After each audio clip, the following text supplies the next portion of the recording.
Good afternoon, YouTube. Another week is in the books, and man, oh man, I hope y'all are having a good 2024, and I hope y'all are working on those 2024 resolutions, because forget New Year, new me. It should be New Year, better me. All right?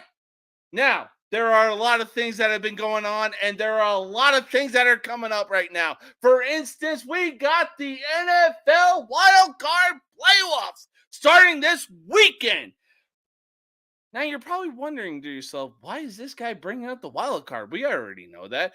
Why? Because there is a wild card game between the Chiefs and the Dolphins. Man, oh man, is that going to be a cold game? The last time I saw a game that cold was between the Giants and the Packers in 2007. And man, oh man, it was a cold one. But the only reason I bring up the Chiefs and Dolphins is because that game is being shown on Peacock right now. Now, I know what most of y'all are thinking. I don't have Peacock. I don't want to pay the extra $5 for $5 a month for Peacock. See, this is why I've been preaching for the last few weeks about the TV service that I have.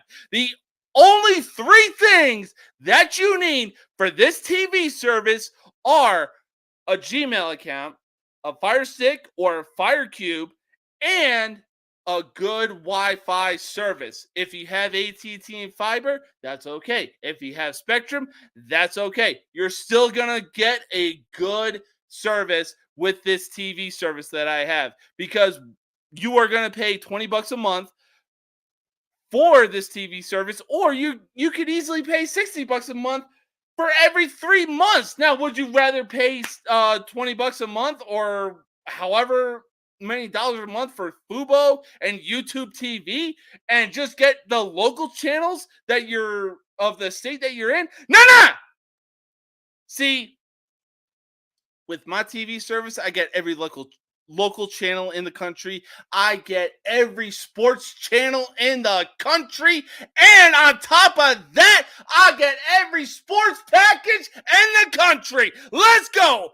What do I mean? I'm talking MLB extra innings. I'm talking NHL center ice. I'm talking NBA league center pass. I'm talking the NFL red zone package. This is all included with the TV service that I have. Why? Because of the Dolphins and Chiefs that are playing on Peacock. You don't got to sign up for Peacock just to watch this football game. You can go into the NFL red zone of this TV service, and granted, you're going to have to do some searching, but you will get the Dolphins versus Chiefs. You ain't got to see what happens when you get the notifications of the ESPN app. I'm telling you, click the link in the description of this video right now and sign up, because you are missing out if you don't sign up for this TV service. All right, now that we got that out of the way, prepare yourselves, because why? It's time for the most uncut, unfiltered, and unfucking censored sports talk show you're gonna find on YouTube. Without further ado, let's get into today's episode of No Mercy Sports. Yeah! Nobody can stop me now.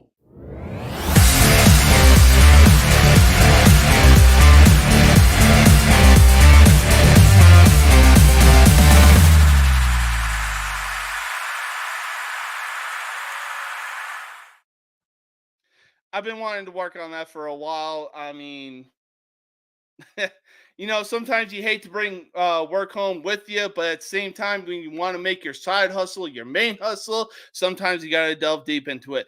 But I hope most of y'all are sitting down, eyes peeled, and ears open, because whether you want to or not, let me talk to you.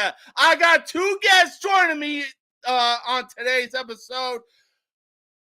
You already know who it is. He is a regular on this show. He's got some spicy takes. He is a big man. Please help me welcome to the stage Mr. Spicy Big Mac Campbell. How you doing, buddy? Hey, what's going on? How you doing, man? Bro, I'm almost ready, man. I'm almost ready. I got pretty much everything. I just started my StreamYard account. Like your boy's gonna be putting videos up. Hopefully I'll have all my bets for Sunday posted. Okay, fair, for sure. And before we get into the episode, I was on this man's episode last night. He is the host of College Sports Villain. Please help me welcome to the stage, Mr. Andrew Anderson. How you doing, buddy? Good. What's going on, my friend?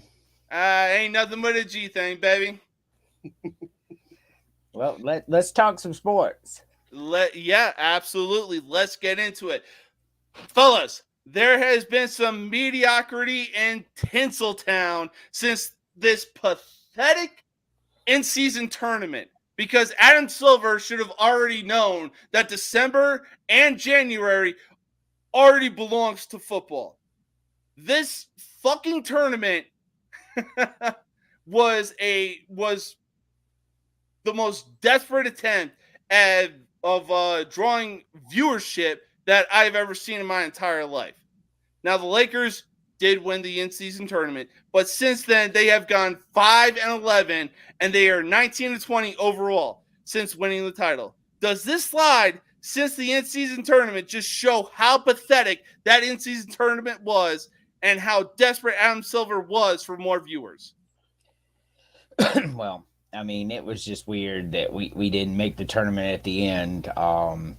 You take all the teams that didn't make it and give them a shot to win the tournament to be the 8 seed. The in-season tournament at the beginning of the season, no one cared. It made no sense.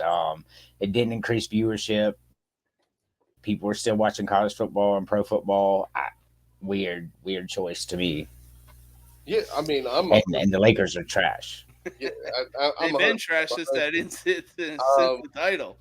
Yeah, no, it made no sense because it was like, yeah, you won the in-season tournament, but what did you win? Are you guaranteed a playoff spot? Are you like what Right. is the incentive to actually win that? You know what I mean? Like, okay, I lost one game to the Lakers, but the Lakers look like they ain't even going to be in the playoffs. That's what I'm saying. No. So I mean, what did they truly win? What is the incentive for these guys to go out and actually try to win this? To me, I don't see much of an incentive. I mean, for crying out loud, we were barely a quarter away into the season that this tournament started, and the only thing that I was hearing on the radio was the fact that the Lakers were the only team taking this tournament seriously. Since then, they put up a record like you would expect the Browns to put up without Joe Flacco. Bro, I mean, it is essentially a participation trophy. That's what I'm saying. That's what I'm saying. Would you agree as well? Yeah, I mean, there's got to be a prize instead of a weird trophy that nobody cares about, and there wasn't. So it was essentially nobody watched it, nobody cared, and they spent all these millions of dollars for no reason, because I guarantee you viewership didn't go up. Yeah, no. I mean, for me, I actually wind up turning off a couple games because of the fucking court. Like, why would you do that to a basketball court? Like, you got so many offsetting colors, it just hurts your eyes. Like, too many neon and bright colors. Like, tone that shit down, make it a regular parquet court, and let's play ball. Let's. And I think that's the problem is you're thinking too much. You're trying to put too much into this instead of just. What do people come for? They come for basketball. They don't come for the pageantry. They don't come for the extra bullshit. They come to watch basketball. And when you take away from the game, then you're losing essentially the people that you should be pandering to. Correct. Yeah, I couldn't put it any better myself. I mean, on top of that, like, let's use Christmas Day as an example. I mean, I think the NFL had 20 million viewers viewing in for the games that were being displayed on Christmas, and the NBA had 4 million viewers. We're talking about 4 million viewers for the NFL per 1 million viewers for the NBA. If that doesn't say that December and January belongs to the NFL, nothing else will. I mean, yes, 100%. Because here's my whole thing, though. Like, the lines may be trash, but guess what? They're a part of tradition because it's been a tradition for so long. I'm not watching two trash fucking basketball teams play each other on Christmas. I'm just not. There's too much good football on. There's too much fucking. I'd rather watch the fucking parade on TV. I mean, you take the Raiders Chiefs game, for example. That was easily one of the best games on Christmas Day. Well, I mean, even if the Lakers are playing the Celtics on Christmas Day, I'd still want to watch something else. It's just not fun. Yeah. The problem, good teams either. Right? I mean, I'm a Hawks fan. They have good games, but neither one of them are an honest to God good team. Like fucking the Kings. I want to see the Kings play on a holiday. Then I might tune in. Because they're a fucking team that plays team ball, and it's good basketball. It's entertaining to watch. Watching three guys score 30 points, you know what? I don't care for it anymore. We've seen it time and time again. And the worst part is you have these three superstars score 30-some points apiece, and they lose every time. So what the fuck? Like, that's not entertaining. That's just not. It's like going and watching a pickup game. You know what? Sometimes I'd rather go watch a pickup game. It's more interesting. It's so different now. Yeah, it really is. I mean, I myself even tuned in to the Giants-Eagles game, despite the fact that the Giants were getting their asses kicked until Tyrod Taylor entered the game. Granted, it was a close game towards the end, and the refs missed an obvious pass interference. But that's neither here nor there. Literally every TV that you turned on in my mom's household in Florida, it was nothing but NFL. We watched the Chiefs, Raiders. We watched the Giants, Eagles. Oh, my God. Who was the other game that was on? There was another game on. The Ravens and 49ers. We kicked the shit out of 49ers. That's it. And Lamar Jackson proved why he should be the MVP after that game. Oh, Lamar. Look, if Lamar isn't the MVP, I want them to break down to me why. I mean, because you think MVP, it means most to their team as well. You take Lamar Jackson off the Ravens, they're not going to win 10 games. Mm-hmm. Not saying the Ravens aren't a good team. I'm just saying Lamar Jackson's that good. But if you take all these other quarterbacks out, we're swapped out with the Steelers for sure. Like the Browns are probably number one, Steelers are number two, and we're probably right there even with the fucking Steelers. So I mean, yeah, no, absolutely, and that 100%. Like Lamar Jackson is our team. I don't give a shit what you said. Like the game against the Steelers. Grant, like I said, our most of our starters on defense started except for a couple key guys. So the defense held their own. But the 17-7 game, the last game of the week. Yeah. Okay. And it was like you seen what our team did. Like it was painful. Now, granted, again, a lot of our offensive guys wasn't playing, but again, Gus Edwards was playing. Like we had a few of the wide receivers, and it's just like we seen. That's what happened to us the last two years that Lamar Jackson got hurt. We got stuck with Huntley. And don't get me wrong, Huntley is I guess a suffice backup. I mean, me personally, after watching him lose to the Steelers, I'm kind of like, we can get rid of him. Let's go get a new young quarterback. I mean, he has shown time and time again that he can step up in situations like that. And listen, 3 wins, Ravens in the game. 3 wins, 10 losses. That's what I see as a Ravens fan. Okay. Well, with that being said, though, he does seem to understand the system, and the problem remains when your system is built around Lamar Jackson. Mm-hmm. It's hard to come in and fill that fucking void. It's not like you're.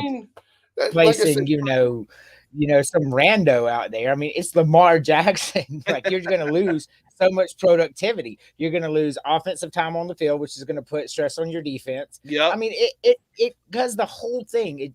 That's what he brings. That's why I believe with Lamar Jackson, I don't know who can beat the Ravens outside the 49ers. I don't think anybody. I mean, the best way I can describe it is Lamar is to Mark Andrews the same way that Patrick Mahomes is to Travis Kelce. Mark Andrews is back. Mark Andrews is back, baby. Yes, he is. I saw that notification. You know what? I want to ask Matt because he's a Ravens fan, so it's kind of gonna go in my favor anyway. But if you weren't a Ravens fan, if you were a fan of somebody else, and your team had the chance to bring in Patrick Mahomes or Lamar Jackson, who would you bring in? Because we asked this last night, and I'm just curious what you would think. Kyle, looking your way, buddy. This is not me being biased at all. Okay, I'm gonna pick Lamar Jackson, and I'll tell you why. Me too. I'll tell you why. Because at the end of the day, he's a dual threat. Yeah, Patrick Mahomes, like how many 40+ yard runs has he had? Maybe one his entire career. Maybe one. Lamar Jackson is double digits. Double digits. I was gonna say, dare I say, at least multiple every year he's been in the NFL. Yeah. Okay. He's easily either the first or second leading rusher on our team. And then when you look at his passing yards, he's still throwing for over 3,000 yards a year. I was going to say, dare I say, he is a modern day version of a Michael Vick. He's got the arm and he's got the legs. So I have a different comparison because I think Lamar Jackson is better than Michael Vick. I think Lamar Jackson is the modern day John Elway. And I would okay. So let me explain. Okay, go ahead. Yeah. So let me explain real quick. Because Lamar Jackson, what he has is what Elway had in that game: vision to know when to run the ball. That's what Patrick Mahomes does not have. He does not have the vision to see where to go when the play breaks down. Lamar Jackson and John Elway, who obviously could not run like Lamar Jackson, but ran very, very much for his era. He really did. So Elway ran aggressively too. He did. Like, he was a quarterback version of, I believe, Derrick Henry. Like, he was Taysom Hill before Taysom Hill. Oh yeah, he lowered his shoulder. John Elway did not care. No. That's where I see Lamar Jackson now, the vision to know when to run the ball and where to run the ball, and then have the accuracy on when you're on the run. That's what Patrick Mahomes is the worst, and that's what the Buccaneers did to him. They made him throw on the run constantly, and he couldn't do it. Lamar Jackson can do it all day long because of the vision that he has, which is why I compare them two lightly, and I'm telling you, I'm taking Lamar Jackson all day long over Patrick Mahomes. As great as Patrick Mahomes is, he is not Lamar Jackson. All I'm saying is, like, you give him pedestrian wide receivers, and a defense can take away his main target. He looks pretty pedestrian. Don't get me wrong. Yeah, he still can sling it. He can still, do amazing things with his arm. Absolutely. But my whole thing is, like, when it comes to making good decisions with the football, when it comes to making good decisions, like, my man will run that ball 25 yards, and then as he's going to be tackled, he's falling away from the guy, so he takes less of a hit. Like, this is not something that you know what I mean? If you don't think about prior to doing something, like, if you don't mentally have it in your head to know what to do, bro, he'd have got killed out there a couple of years ago. He would have been another version of RG3 for all we care. Yeah, and again, and that's the other thing. Having RG3 his second and third year as his backup really helped, because it was like, imagine having that guy that your team did that to. Like, the Ravens did that to RG3. Okay. Yeah. And have him in the building and being like, look, bro, look, that happened to me. So you need to be careful. This is what you need to watch out for. But you can go all the way back to Louisville, where you could see him avoiding hits. You know what I mean? So again, it's being that smart to understand on multiple levels, not just throwing, not just running, not just avoiding, not like he plays very smart. Now, can he be electric? Yeah. Can he be pedestrian sometimes? Yeah. But again, if you go back and you look, he's only looked pedestrian against outstanding, circumstances where, our top wide receiver is down, our second guy is down. You know what I mean? We're playing with second, third string guys. Fucking, half our defense was hurt. Like, and then Lamar tried to play hurt before. So it's like, and then he looks pretty pedestrian. Yeah. But then, and again, you're talking about out of 60 games. Less than 8, or no, it is 8 games that he's lost, that he's looked pedestrian in. 8 games out of 60. That's it's the Michael Penix syndrome against Michigan. So what happened was, when Michigan's DBs were 100 times better than Washington's wide receivers, Penix had nowhere to go with the ball. And then they spied Penix with the linebacker, and that was it. They shut him down. And that's kind of what happened to Lamar during that time. When nobody's open, it doesn't matter how good you are. Like, if there's nowhere to throw the ball, there's nowhere to throw the ball. That's just the way it ends up. And that's what happened to Lamar. That's what happened to Michael Penix Jr. There was nowhere to go with the ball. Brilliant by Michigan. But when Lamar Jackson has decent weapons, like, if he wants to come to Atlanta, man, come on. Like, we'll welcome him with open arms. Open arms. Well, I mean, I doubt he's going to Atlanta anytime soon. I doubt it too. I mean, even when I saw Lamar had a chance. Yeah, we did. He did. I mean, even when I saw Lamar make his full start, it was like the last 4 games of the 2018 season. It was like, okay, cool. This guy can help the Ravens win a few football games. Let's see what he can do when he makes a full season start. He makes a full season start. He's a unanimous MVP. Right. So I'm going to be honest with you. There is only one team in this entire in the entire playoffs that scare me. And we're probably going to have to face the first game in the playoffs. And that's the Browns. Browns are the only team that scare me. Mm-hmm. And I'll tell you why. Because of the defense and because of Joe Flacco in January. Mm-hmm. Like, you're talking about, I mean, Kevin Stefanski really put Joe Flacco in the freaking fucking DeLorean and said, hey, go back to 2012 when you were slinging darts and Jacoby Jones was your best wide receiver. Yes. So I take you back to 2013. Okay, Brady only had a handful of wins over Joe Flacco in the postseason. That should tell you something. Yep. Like, when he was a different breed. You're talking about a rookie that took the Ravens to the AFC Championship. Yep. Now, granted, yes, we had a pretty good defense. It wasn't world renowned, but it was a good defense. You know what I mean? But again, it wasn't the 2000s defense. He won multiple games in the playoffs as a rookie. You understand? So, and then again, the same the next year. Like, at no time where we did he lose the wild card. He never lost a wild card. So for me, that's why that's the only team I'm worried about. Because if Joe Flacco is out there hitting on all cylinders with the weapons that they have, the offensive line that they have, and the defense that they have, that's scary. That's scary. It really is. The only good thing is that's our division opponent. So you know what I mean? Like, we understand what they do very well, and we play them very well.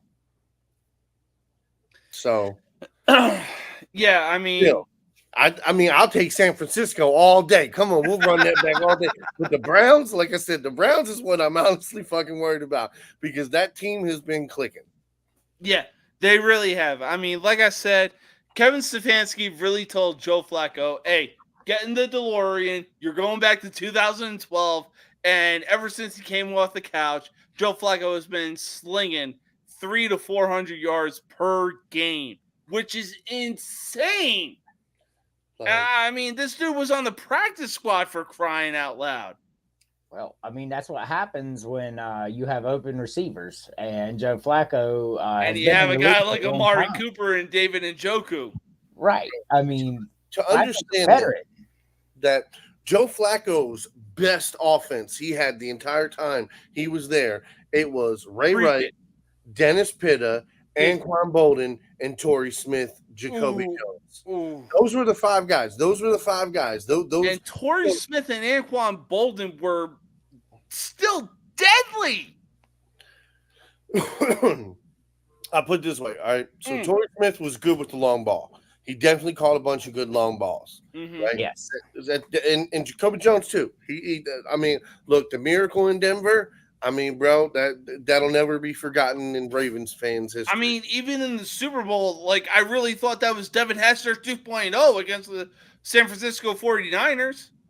Oh, yeah. Yeah. I mean, it was wonderful. Like, again, there was a lot of drop balls that season from Jacoby Jones, but I can tell you what, when he ran that touchdown back and we won after Denver and then the Super Bowl, and Ray Lewis's last season too. Yeah, nobody remembered about all those drops Jacoby had all year long. I'm talking Except for Jacoby. Yeah, I mean, no, I think he forgot about them too, especially the way he be acting sometimes. Oh man, that gets in your head. It really does. It really does. But hey, gentlemen, we are 75 days away from opening day of baseball, baby. Oh, I can't wait. Let's go. Now, before we get into some expectations, because of a certain team that had arguably the best offseason in history, I don't know. I think they spent $1 billion to casually lose in October, like they always do. But the Chicago Cubs reached a tentative deal with Japanese pitcher Shota Imanaga. Hey, Shota, I'm going to see you in Chicago, baby. Does this help the Chicago Cubs make a playoff run this year? It could. I think Chicago's problems are a little deeper than that. It's not that they weren't, keeping the run count down. The opponent's about 3-4 runs a game. It's the fact that they were only scoring 1 or 2. And I don't think that really helps in that season. I mean, unless the pitching once every 5 days, brings it down. They just need more than that. Could they make the playoffs? Possibly. Just depends on how the bounces go. But I don't think that's enough to make them a serious contender. No.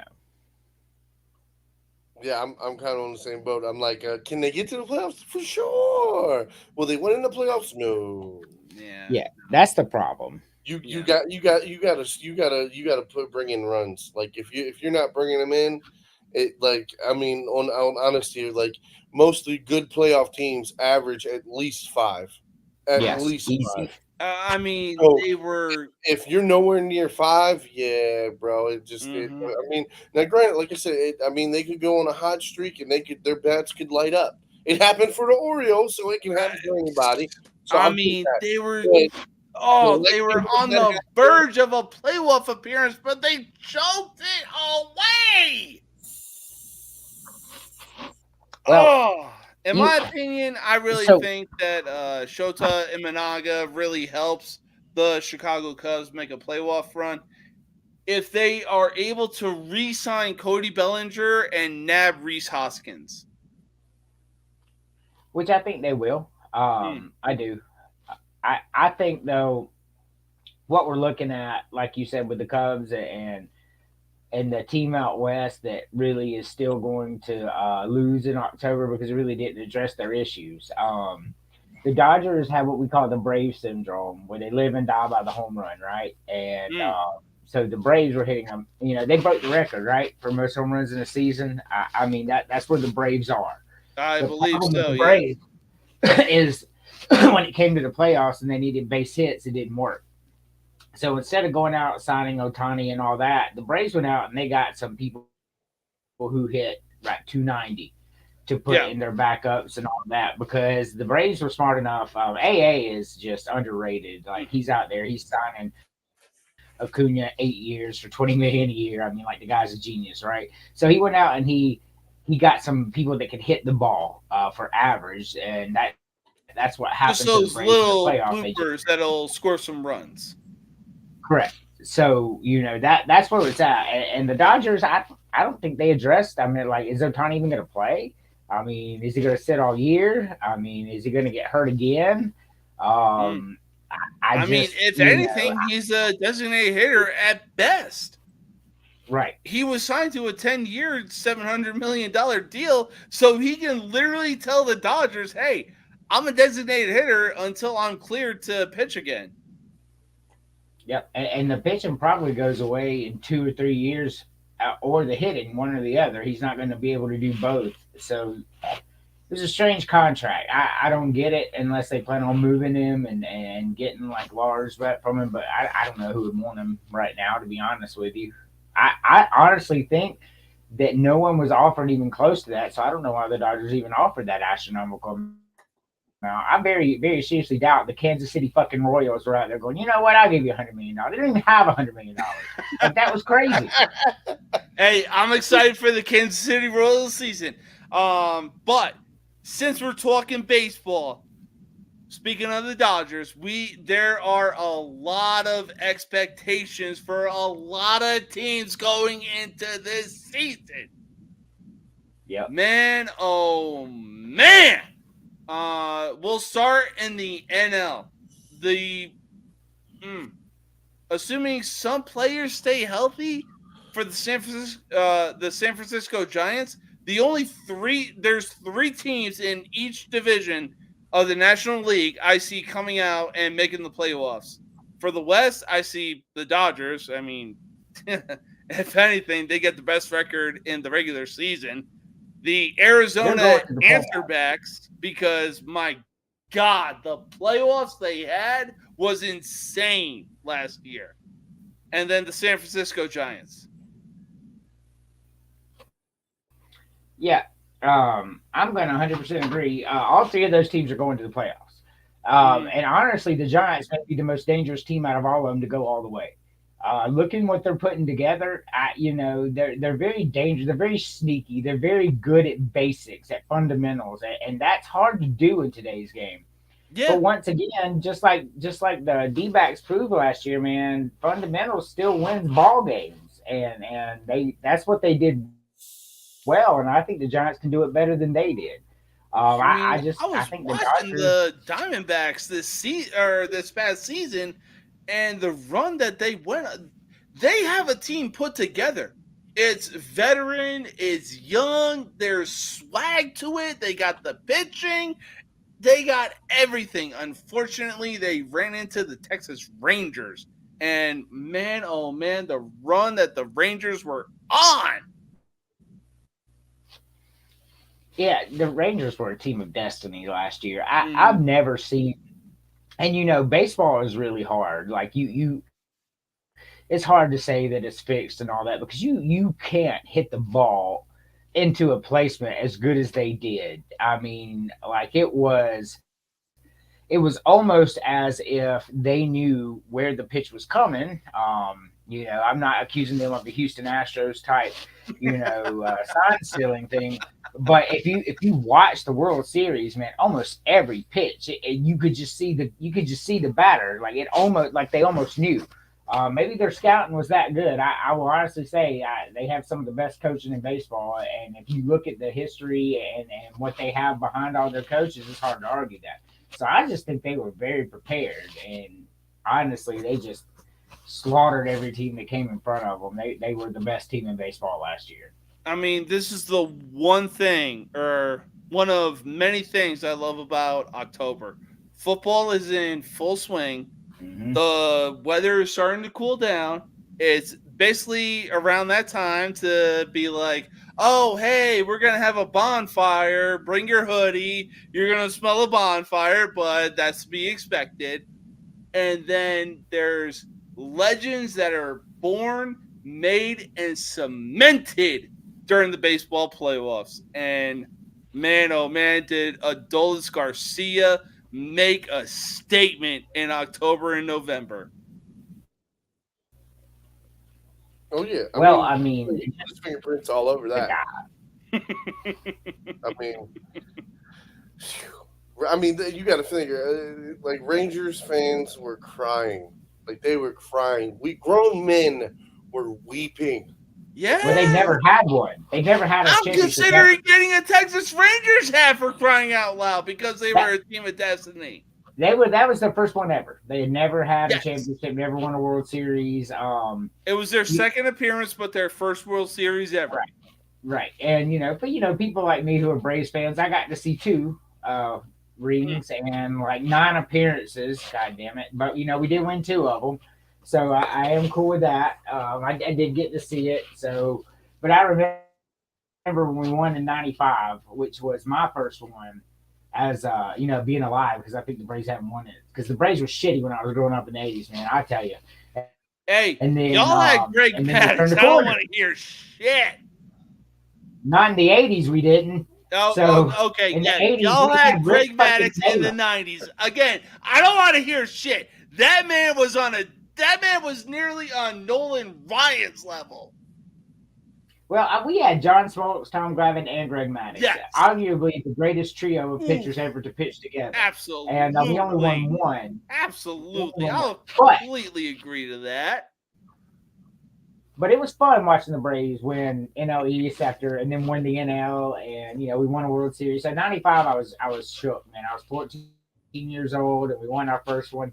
It's first championship in any sport for me because I do like all the Atlanta teams, and outside the Braves they suck. And I am a Gamecocks fan, and outside of baseball and women's basketball they suck. So it was nice to see a few wins there. Oh man. So we're going to stay in the National League. This is going to be a National League expectations type of thing. But we're going to go to the NL Central. The Cubs were so fucking close to a playoffs, but they choked 14 out of their last 20 games. But man, oh man, a new season, a new year. I really see the NL Central coming down to the Brewers, the Cubs, and the Reds, especially with the Reds and being Ellie De La Cruz leading the way. This man can hit, he can run, he can make some fucking catches for crying out loud. Yes, the Reds are a very good team. I love when small market teams get wins like that. They put together a pretty good team. But you mentioned the Milwaukee Brewers, and out of all the teams in the major league, not just National League, and I'm a Braves fan, and we like this World Series bust for the team that we put together. We have the talent, but Milwaukee seems to be the team that could be the Texas Rangers of last year. Like, look what they put together over here. Look how consistent they've been over these past 10 years. They're dangerous. And honestly, I think the Brewers win it, and I think they may win it all. Like, that's how high on the Brewers I am right now. I just great fucking baseball. I don't know. I mean, Craig Counsell really made arguably the biggest betrayal from being a manager of the Milwaukee Brewers to the Chicago Cubs. What say you, Big Mac? Say that again. So, I was joking. I wasn't hearing nothing. I was just trying to breathe. Okay. It's okay. It's okay. So, in my opinion, I see the NL Central coming down to the Milwaukee Brewers, the Chicago Cubs, and the Cincinnati Reds. The Cincinnati Reds were so close to making the playoffs. I would have trusted the Reds in the playoffs more than I've trusted the Cubs. But so I'll say this. If the Brewers play any better than they did this year, they don't have Craig Counsell as their manager, though. Again, you know what I mean? That's big ifs. We don't play ifs. We don't value ifs. If they play better than they did this year, just that much better, I think it might be, it's either the Reds. I know the Reds are going to be good, but I don't know if they're going to be better. They are. I think the Brewers, man.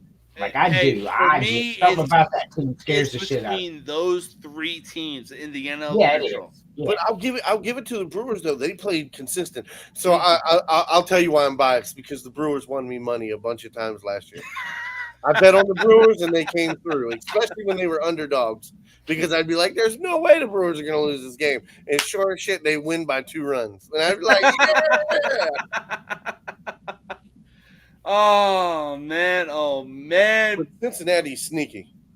Oh, that they are. God, I can't wait until baseball season starts. Now we're gonna move on to the NL East. Well, I really don't have any faith in the fucking Mets because the Mets are gonna Met. They really spent so much money in the offseason to sign Justin Verlander and Max Scherzer just to trade them away and be on the outside looking in on the playoffs. If anything, it comes down to the Atlanta Braves, the Philadelphia Phillies, and the fucking Miami Marlins. I saw the Marlins play last season. Man, oh man, were they fucking good. They should have beat the Phillies, in my opinion. The Mets and the Jets are a lot alike. Mm-hmm. Yeah. Preach it. Preach it. You know what? You might as well flip a coin. You can just this team or this team, flip a coin. Okay, this team, flip a coin. Okay, that's the one that's going to win. Well, if we're going to break down the East, so the Mets had the largest payroll in baseball history last year, and halfway through the season, they weren't doing so well. They had no choice but to offload some of that salary. And this year, I think they're only projected to win like 60 games because they pretty much phoned it in for the next couple of years.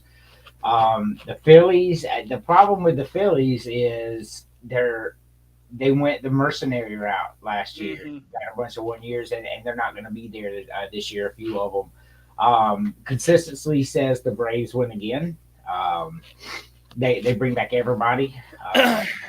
Spencer Strider and Max Fried out there. You got a 2-headed monster. If they are able to pull another pitcher, decent solid pitcher to go with Morton and them too, along with the bats, because the bats are the best in baseball, like top to bottom. Yeah. I mean, you got Ozzie Albies, fucking Ronald Acuna Jr., Austin Riley. I mean, the Braves are loaded. And Matt Olson, who led the major league in home runs and RBIs. Let's not forget him. Who's that? Matt Olson. The Braves are fucking loaded.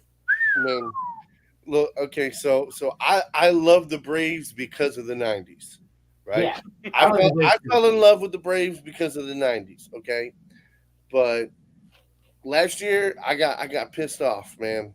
Every time I bet on Acuna Jr. to hit a fucking home run or hit a double in a game, that motherfucker wouldn't get a hit one. Every time. Now, granted, I only probably bet on him like 10 times, but still. 10 times you start to remember that shit. Like, come on, bro. Not once. Not just fucking once. You can hit that, but you go 4 for 4 3 days straight. But the one time I bet on your ass. Well, that's the problem with Acuna. He's not streaky. He's hard to bet on. People who are streaky are easy to bet on. Acuna's consistent. So with him being consistent, it's hard to bet because he's going to consistently get 2 hits. He's going to consistently get a home run or 2 a week. But you don't know when it's coming. Well, you take a guy like, De La Cruz, who's going to go 7 straight games with 7 home runs. I mean, look, Strider won me. That's not Acuna. He's never going to be that guy. I was going to say, you know who's consistent? Ricky Henderson when it comes to stealing bases. We can have a baseball player steal 20 bags or 20 plus bags a year, and Ricky Henderson would still be the all-time steals leader. That was how good he is. If he played in today's game where you could only throw once to first base and the bases are bigger, how many fucking steals Ricky Henderson would have?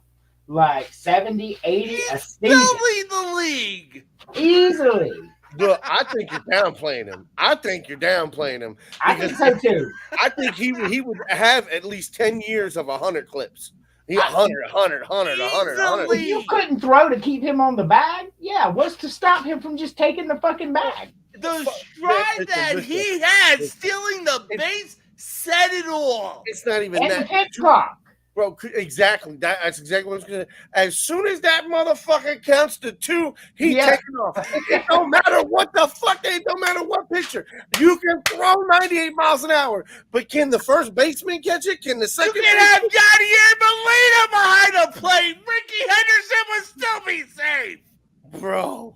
It doesn't matter who is behind the plate. Molina is, in my opinion, easily one of the best catchers of the modern day era. He's still not going to throw Ricky Henderson out at second. No chance. I got to watch Ricky Henderson play live. So here's something stupid stupid fact that I seen. What is it? Nobody in the MLB active right now has more than 300 home runs. Really? Yeah. There's nobody in the MLB that has over 300 home runs. Yeah, Pujols retired, Evans retired. Yeah, a lot of them did retire. Hey, the more you know, you learn something new every day. Matt Olson has to be getting close because he hit 52 this year. Mm-hmm. So I think he's getting close. Lord, if you look at it, you are all new names. Like all the old dogs are gone. All the big old names are gone. Like they've moved on. I mean, listen, and I'm also going to say this though, like Aaron Judge is, you know what I mean? He can be that guy. I just hope he pans out to be that guy. Like I just hope that he fucking stays healthy. When I tell you, like, I went and bought I tried to find the most rare rookie card of Aaron Judge when I first heard about him, and I bought it PSA graded.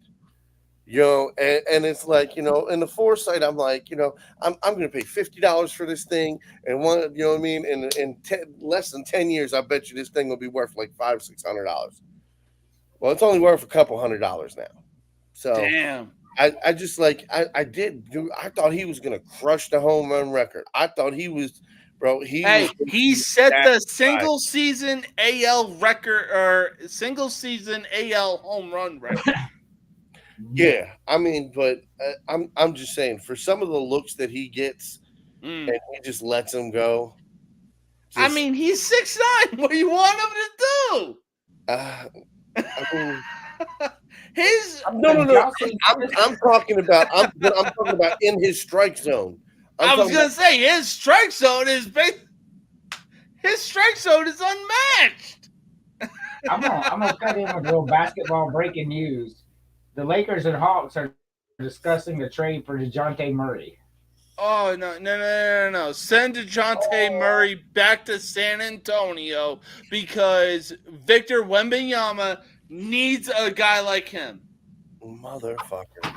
Son of a bitch. That means the Hawks have given up because they're not going to give anybody for him. This is going to be a salary dump. No, for sure. The young DeJounte Murray experience. So, I mean, they're definitely going to get a couple players for DeJounte Murray, especially because they're not going to get somebody big. You said what? They're not going to get like no. I mean, who are they going to get?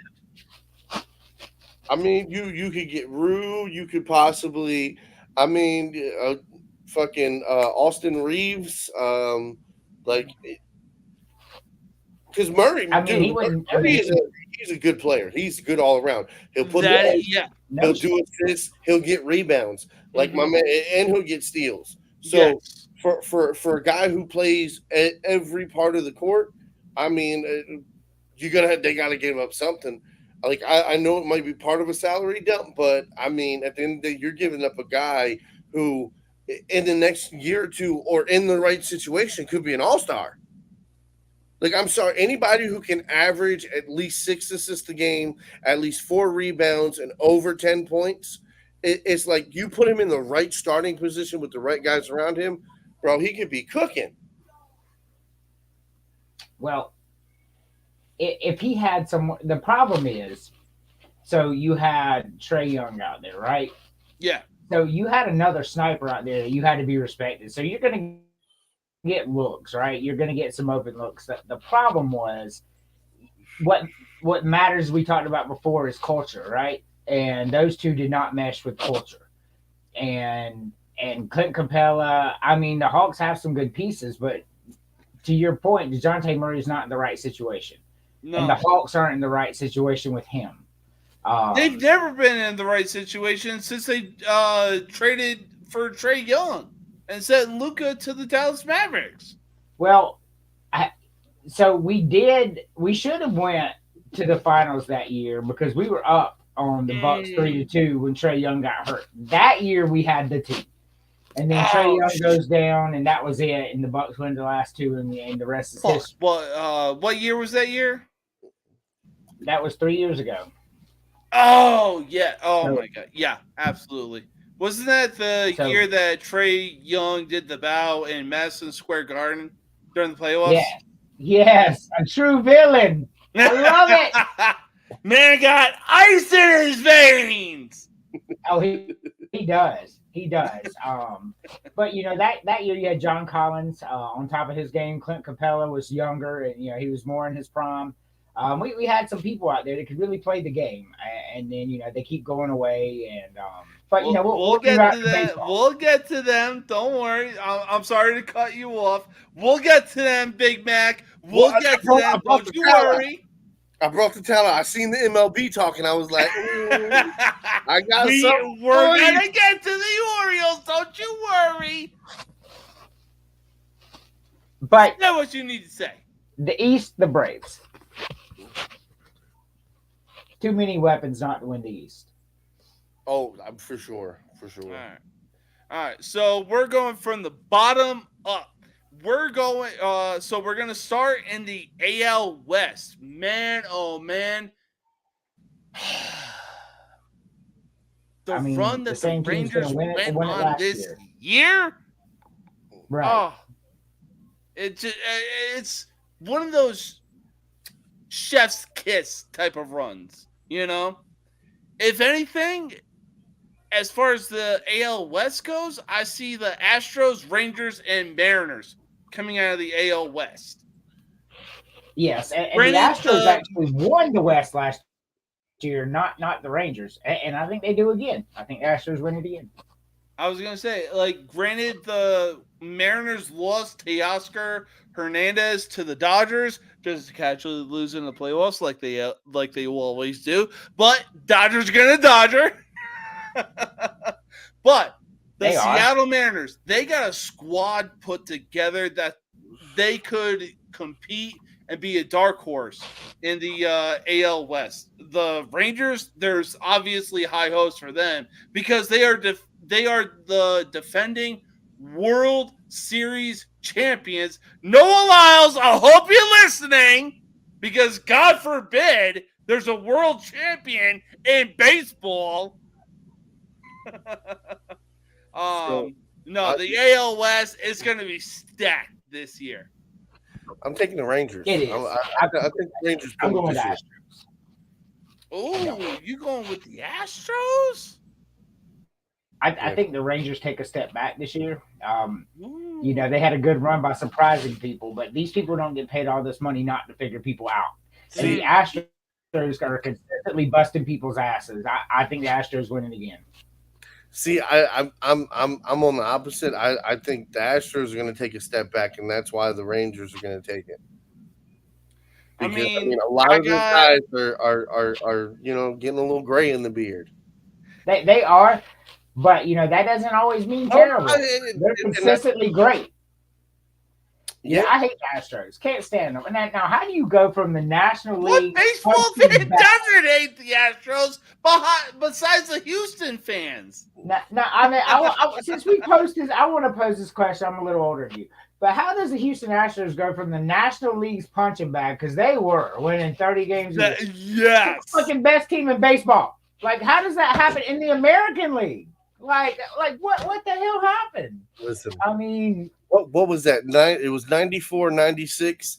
It was the what was it dubbed, the Phantom Ball or whatever, and it was like the Astros were gonna they were going on maybe they'll make the playoffs, and then they had this game, they were in the game, and all of a sudden the guy hits the ball and the center fielder's looking up. He's trying to find the fucking ball, can't find the ball because the roof is white, right? And all of a sudden, it hits the fucking ground right next to them. They score. They fucking win. They wind up losing the game. Well, the Astros in the 90s had some decent teams. They had what they call the Killer Bees with Jeff Bagwell, Craig Biggio. They were good teams. Late 90s, early 2000s. After that, yes, they had a squad put together. Right, but when they left, they went full trash mode. Yeah, 30 games a year. Yes. Flopped to the harder league because the American League is the harder league and has been for quite a while now, and just dominated it. Like, we're the greatest. We're better than the Yankees now. How the fuck does that happen? I mean, I was going to say the AL East is basically the standard of the American League. By far. And they just came in and they beat the hell out of the Red Sox. They beat the hell out of the Yankees. Hell, they beat the hell out of anybody who stood up against them. If it wasn't for the Braves beating them in the World Series that year, we'd be talking about another championship. I mean, how sweet was it for the Braves to win the World Series in Houston? Hey, look, the Texas ALCS Championship Series, man, oh man, was that one to watch because like I said, the one thing I love about October is that baseball players are born, made, and cemented when the playoffs start. And Adolis Garcia made his name. He made a contract that the Rangers said, hey, you know what? We should give this dude triple digits. So, just real quick, over under. Do the Las Vegas / Oakland Athletics win more than 50 games this year? Absolutely fucking not. They're in the division with Houston and Texas and Seattle. They didn't get any fucking better at all. Like, no. I mean, assuming they take the money ball route, I like at least 10 games over 50.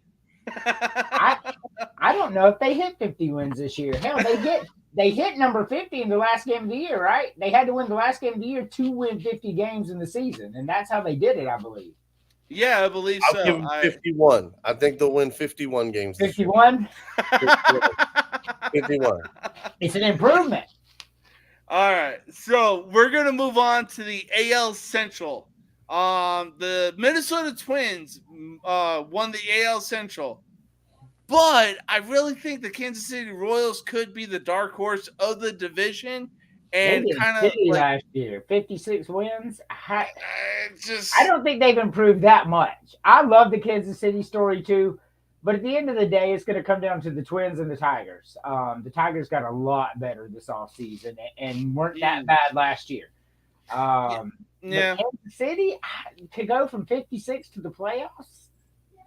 No. I mean, hey, it's possible. You know, they have Bobby Witt Jr. They drafted a catcher to put Salvador Perez like in the DH position. You know, like there's definitely talent there for the Kansas City Royals. There's no doubt about that. You go ahead and give me the Twins. I'll take the Twins. I'm going to take the Twins, and I'm going to say the Detroit Tigers are a close second, and then the Guardians come up third. I think that's how it's going to go down. Hey, it's the Cleveland Indians. What are you talking about? The Cleveland Indians. If they were the Cleveland Indians, I'd give them second place, but they're not anymore, so third. No, but I do think the Detroit Tigers are a very good baseball team, one to watch, like one of those scary red ties. Yeah, no, there's definitely potential there for the Detroit Tigers. I think so too. Obviously, the Minnesota Twins proved they were the best team in the AL Central. Obviously, making the and they will be again here. Yeah, I mean they're going to win 90 games. They're going to win 90 games. Yeah, I'd cash that check right now.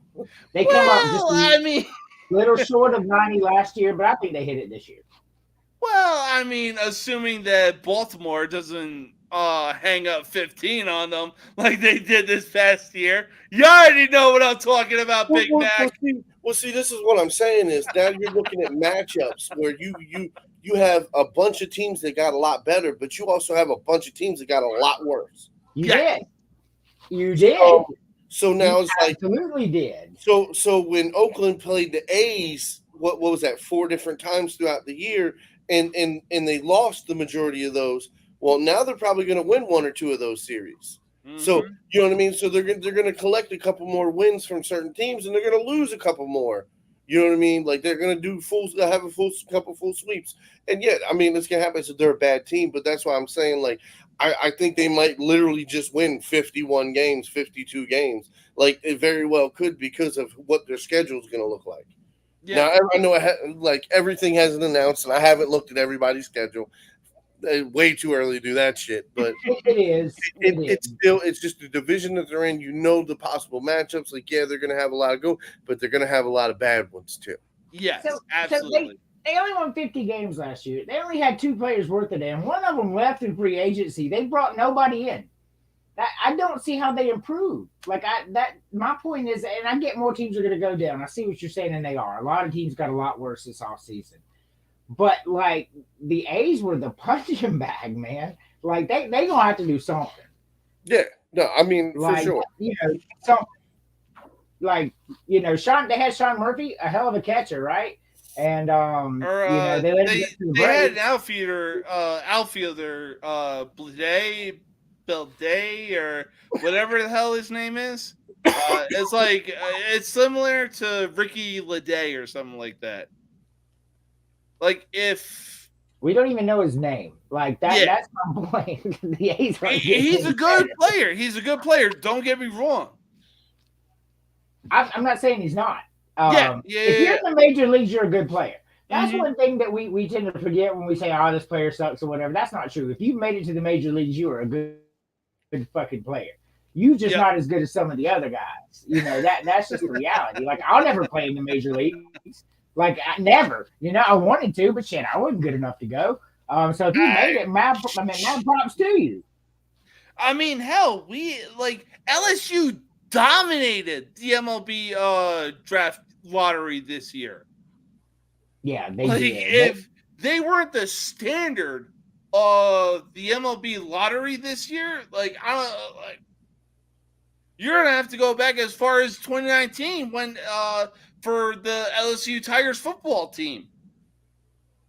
Well, that right there should tell you that the coaching that LSU has in NCAA baseball, which if you want to talk NCAA baseball, I'd love to sometimes as well. I love my Gamecocks, but should have won a lot more than they did. You think about South Carolina Gamecock football, just to route it there under Will Muschamp. We had players like Deebo Samuel on our team under Muschamp. Deebo fucking Samuel. I couldn't believe that Deebo Samuel went to South Carolina. And we won 7 fucking games. I mean, Will Muschamp can recruit. Like, there are some big names fucking that played under Will Muschamp at South Carolina. You just couldn't put the games together. The guy's too loyal. Like, he kept his OC in D.C. He's like, hey, we're in this together, ride or die. And I love him for that. But at the same time, fuck you for ruining our program with your fucking loyalty. But back to baseball, I apologize. I'm just making a point. Hey, it is what it is. We get off track sometimes. It is what it is. You know what I'm saying? That's why it's 2 hours, okay? Right. We got another hour to go. What are you talking about? But the AL East, man, I've been waiting to talk just about to get into it. We are getting into the SEC version of baseball, the AL East. The Baltimore Orioles, Big Mac, I know you're happy. I know you're smiling. Don't fucking hide it now. The Baltimore Orioles won the AL East this year. The Tampa Bay Rays came in second. Man, oh man, what a year it was for the AL East. But now, I'm not trying to be biased. I am a Yankees fan. The Yankees signed Juan Soto to a 1-year, $31 million contract and also got Marcus Stroman, who was an ace for the Chicago Cubs. Yeah! Oh, my God. The AL East is about to be stacked as about a gets going into this season. I can't wait for baseball. Well, again, man, I think I'll say this. I think New York will give much better race this year than they did last year. I don't know. Bro, Boston is they're a bottom feeder now. They really at are. this point. Their With front bottom feeder office. at 7. I mean, you think about how good the AL is. The bottom feeder had 78 wins and could have easily flipped that. But continue on. That's just how good the yeah, no, AL East is. Like, honest. yeah, no, for sure. And I mean, I also, man, fuck Boston. like Facts. don't get me wrong. I Facts. hate the fucking Yankees. I hate the Yankees, but man, fuck Boston. Oh, fuck you too. Because Boston for me has ruined more from my teenage years until now than New York. Like, fuck. Like, we wasn't playing New York the last week of you know what I mean, 2012 when we almost got into the fucking playoffs. You know what I mean? Like, and the same thing in the 2000s. It was just like, it was just the fucking Red Sox, and it just, bro. After that, I agree with that mentality. Yankees, Red Sox. You know what? Yankees, Red Sox. The Blue Jays were middle of the pack, and it was just This is Rays and the fucking Orioles at the bottom. You go to Camden Yards, and Yankee fans are there, and they cheer. Okay, whatever. But when Red Sox fans come, they want to talk shit. They want to fucking throw their. It's man, you want to whip somebody's ass, okay? And that's the difference. You know what I'm saying? We can agree to disagree with New York fans, but motherfucker, we want to beat the shit out of Boston fans, okay? That's the difference. Facts. So, as a fan of a team outside of the AL East, it's easier for me to be objective than you two. Just like y'all would be with the Mets, because fuck them. But when I break down the AL East and all the years, those Boston teams were special, and we were special. We were lucky to get to see them play together. I too hate Boston, can't stand them, but to watch those teams play, man, they were fantastic. They were phenomenal. It all started with Nomar Garciaparra, who was just like that's when they started building back up for the Red Sox, who they were. I know you don't like him, but the guy was special. He was. When I was a kid, I was gonna say when I was a kid, it was if you were a New York fan, it was Derek Jeter. If you were a Boston fan, it was Nomar. Correct. Okay. So for me, I'll say this. Listen, you know when you get my respect? When you retire. When you retire and you don't play no fucking more, then I give you respect. Like Jerome Bettis. Love Jerome Bettis. But when he played for the Steelers, fuck you. You know what I'm saying? And that's how it is for me, especially with players like David Ortiz. Fuck him. I hate him. Man, every pitch, throw it in his head. Throw it in his fucking head. That's what I'm saying. I mean, but and now that he's a fucking sideline reporter, it's like, damn, he's Big a whole ass mood. Give Big Papi his flowers. You know what I'm saying? Like, well, I mean, yeah, Big Papi is an icon. I just wanted to touch on Jerome Bettis. Him and Barry Sanders were my favorite running backs growing up, and I was a Falcons fan. I love watching them play. But back to the Boston teams with Big Papi and all them. Like I know, like he was so easy to hate because the guy's just up there and he's not showing off. He's not talking shit. Like he's literally just all business, and that makes it even worse because he gets a home run and he just. Like he ain't talking, he ain't celebrating that. He's just like, and that just pisses you off. Where it's like, don't even get me started because I'm a Yankees fan, and he fucking hit clutch home runs when the Red Sox made the 3-0 deficit comeback. Right, and that's my point. Oh, it ain't all business to it. Hated him. You did it against the Yankees in the playoffs. Like you should be celebrating. That's your rival, but he's just like, just another day. He hits a home run. He rounds first base. He's like, let's go. And that's it. Jackpot. Yeah. Like, but yeah, give him his flowers. He's an icon. He's a Hall of Famer. He really is. He really is. But yeah, AL East, man, it's anybody's game. It is anybody's game. If the Orioles walk away with the AL East title, I don't see how they don't. Because they are such a young team They got Adley Rushman behind the plate. Man, oh man, can that kid fucking do something? You know what? I'm going to channel my inner Lee Corso here. Not so fast. Ooh, I love it. I love it. I love it. The Orioles are going just like the Tampa Bay Rays to take a step back this year. To expect the Orioles to win 100 games again, one of only 3 teams that did it last year, like impressive. That's the second best record in baseball behind the Braves. Like that's how impressive that season was. Can they strike fire like that again? I don't think so. The Yankees got a lot fucking better this offseason, not just the acquisition you named, like all around. The Yankees went out and did the damn thing. The Yankees are winning the East this year. I truly believe that. I think the Rays and the Orioles are going to vie for second. That's how it's going to go. I think Toronto is not going to finish above either of those teams. So I think Toronto's.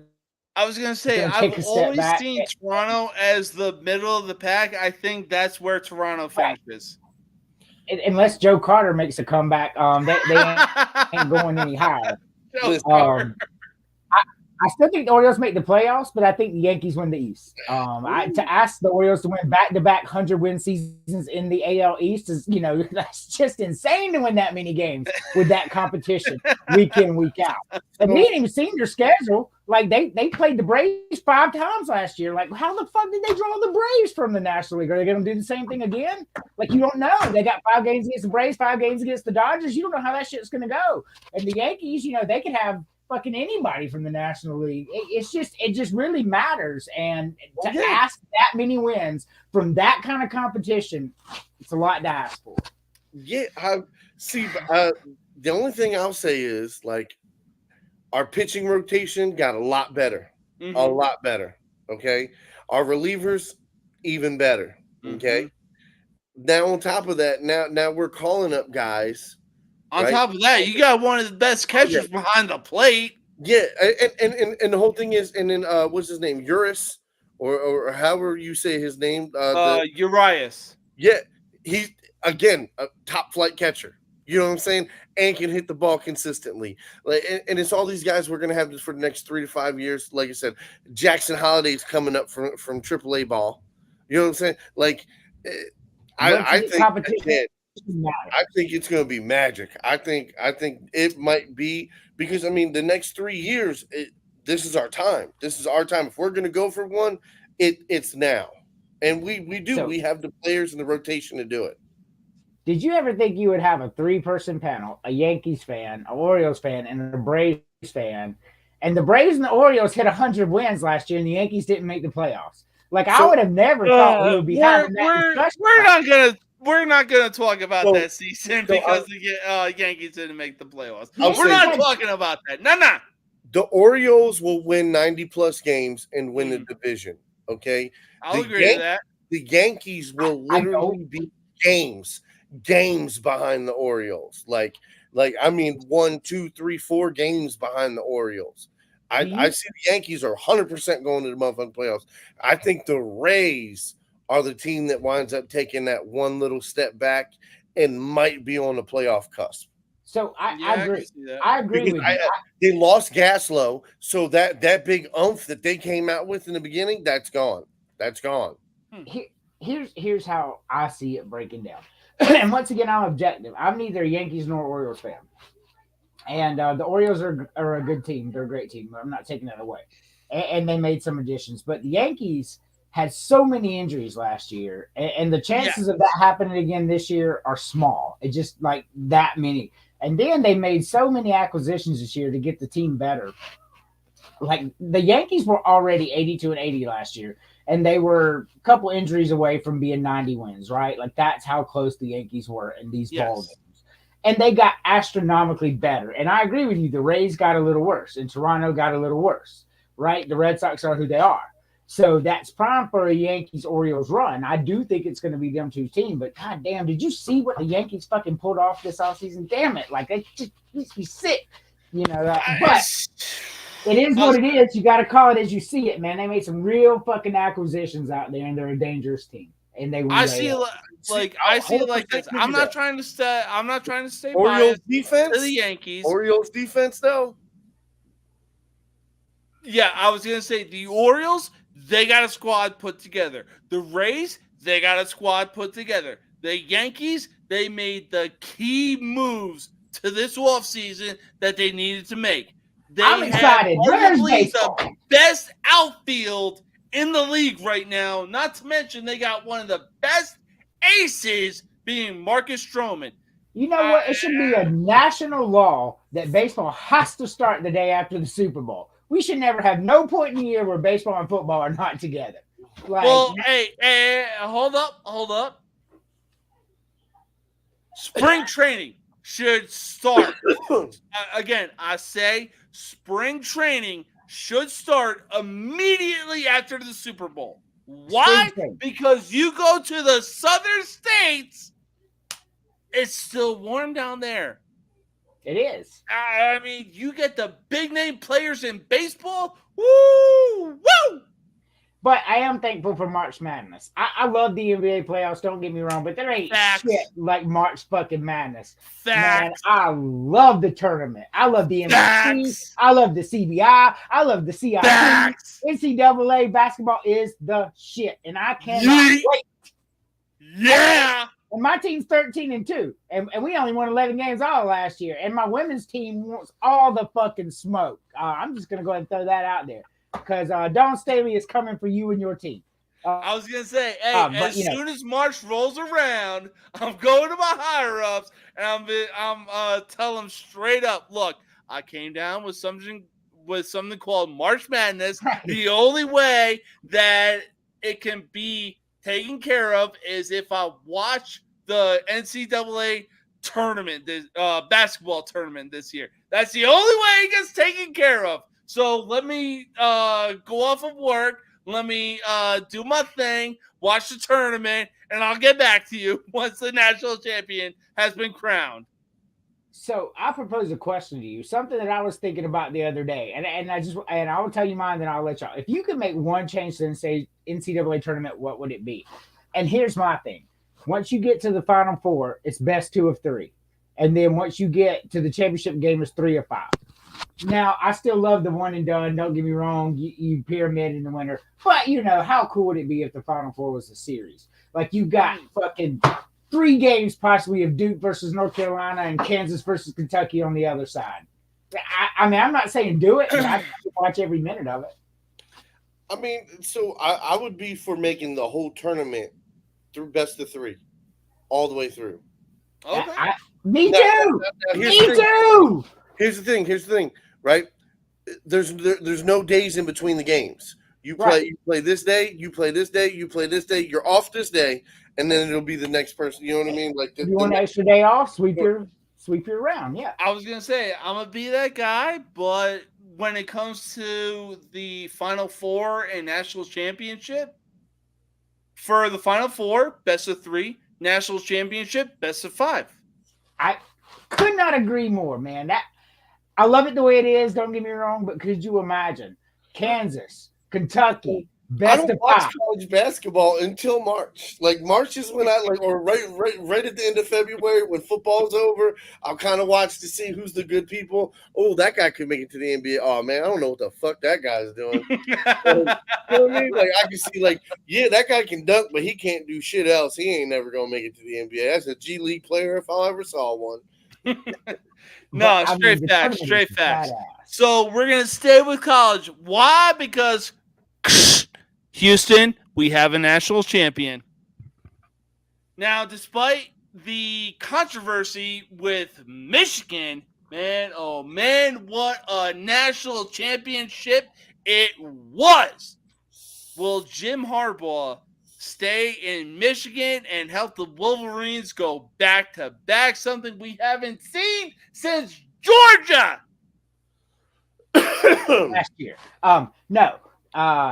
0 chance he stays. I think he's going to be complicit in a lot of these like programs where they were out watching teams from different angles they weren't supposed to. And I think he knows that he's going to cause Michigan more trouble than he's worth right now. And plus, the Chargers or the Raiders are going to throw something stupid, amazing amount of money at him. He's got his ring in college. He's going to get the team in trouble more. I think he moves on. I don't think he stays. That's just the feeling I have. And then, college football dogs did it last week, but ESPN said today that he is literally talking with the Chargers as we speak. Like that came down on ESPN. So I think he's gone. I think he's won the title and time to move on. Bruh. Okay. So I want to say this because we did a show over the summer, right? So we did that show over the summer and you said, oh, can Georgia repeat? And I said, no. And everybody's like, I don't know. And I was like, could they? Yes. Did they know? But okay, I picked that they wouldn't. I was one of the only people. Everybody else was like, yeah, I think Georgia. And it's not even just on this show. We were talking about ESPN and what they were talking about. So, I didn't pick them to go to playoffs either, even though they should have. I should have been wrong, but I wasn't because I didn't pick them for the playoffs either. Florida State fans bitching and whining about that, but Georgia had a real complaint because honestly, now Florida State paid for it in the playoffs. Could you imagine if Georgia played Texas or Washington? It would have been a fucking beatdown. It would have been the same score when Georgia played Florida State.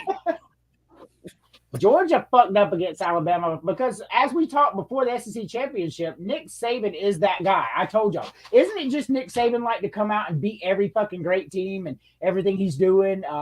That's how Georgia lost. Nick they Saban lost to the greatest coach of all football time. version of Bill Belichick, and it's not even close. And I would even go a step higher. I mean, you have 100-something teams out there. You have to recruit every year to go. And the NFL, if you get a good people locked in with a good coach, I'm not saying it's easy what the Patriots did at all. I think it's astronomical odds that they did it, but I think what Nick Saban did was harder. So I'm just going to say this, right? One of the biggest ifs there ever was for me as a Baltimore Ravens fan. What if he stayed with the Browns? Poured it over.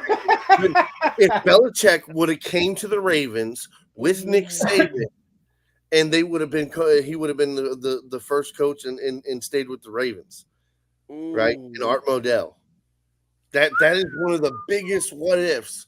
But because he moved the team, and Belichick went out and looked at other teams, and the Patriots just happened to be the ones that got him.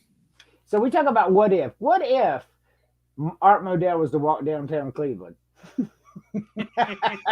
Well, I mean, it would probably scare the shit out of a lot of people. Yeah.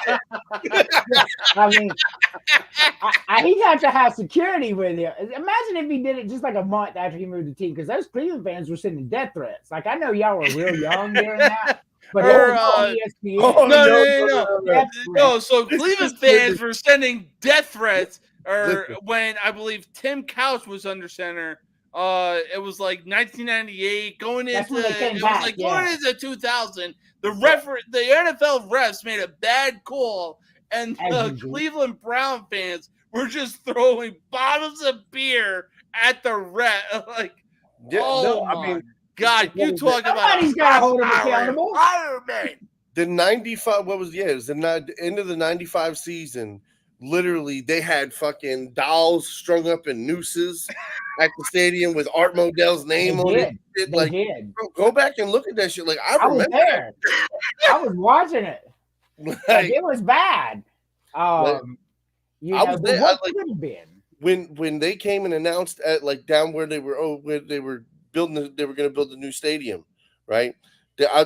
We literally went down there. Me and my dad went down there, and like they announced that it was going to be called the Ravens and all this stuff. So it was like, dude, I was there for most of this shit. I remember Browns fans coming down there. Fuck you, you know what I mean? Like they was pissed off. Fuck you, Art Modell. And it's literally being a kid. Like you're just like, holy shit. Like, you know. Well, you took an icon from their city. I get why they're mad. The Cleveland Browns were an icon. Absolutely. Because they had Tim Brown in the backfield. Yeah, I mean, that's what I'm saying. You're talking about what other NFL city loses their team and then less than a decade gets their team back with the same name. I was gonna say, name a NFL and the AFC, name an NFL fan base more passionate than the Cleveland Browns. You're not gonna find one. No. And whether you're a Steelers fan or a Ravens fan or a Hawks fan or a Falcons fan, I mean, like you watch the Cleveland Browns fans, they're all in. Oh yeah, especially when they go 4-12 or 5-11. The only ones that'll really, really, really rival them is the Bills fucking Mafia. So, you know they're diehard. You know them motherfuckers. But they haven't always been. The Browns have always been. The Bills really came into theirs during that 4 Super Bowl run where they didn't win any of them. But those teams were badass. Thurman Thomas was the most underrated running back in NFL history. I don't know why we don't talk about him amongst the greats. It's absolutely fucking insane because the guy is definitely one of the greatest of all time. Listen. As much as Jim Brown means a lot to Browns fans, I'll say this: if it wasn't for Bernie Kosar, they wouldn't. The fan base in the '80s, I mean, literally, it wouldn't have been rebuilt back up. I love Bernie Kosar. Because I feel like that man really don't get his flowers outside of Cleveland. And as a Ravens fan, as somebody who's a football fan, I was born in '91, and yes, I know who the fuck Bernie Kosar is. So that should tell you I'm a fucking football fan. I know the sports. I know the history. I know the different teams. I know the ups and downs for pretty much every franchise. 100%. So it's like, man, that's one guy for Cleveland that should get his motherfucking flowers from Cleveland, because that dude, I mean, it just wouldn't have been. You're talking about a whole different generation of fan base from the people who watched Jim Brown in the 60s and 70s and shit. Like, I mean, now you're talking about the 80s. And then, like, you know, hey, the 90s were the diehards. That was the fucking diehard motherfucker. Well, you know what? You're right. Even on Villains last year, I posted a question about Bernie Kosar being a top 20 NFL quarterback, top 25 NFL quarterback.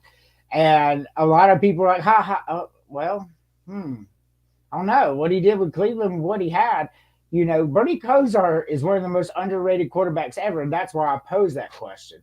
But I will go even further. If it wasn't for The Drive by John Elway, Bernie Kosar would be a household name right now. But Elway took that. Couldn't agree more. He took that from him.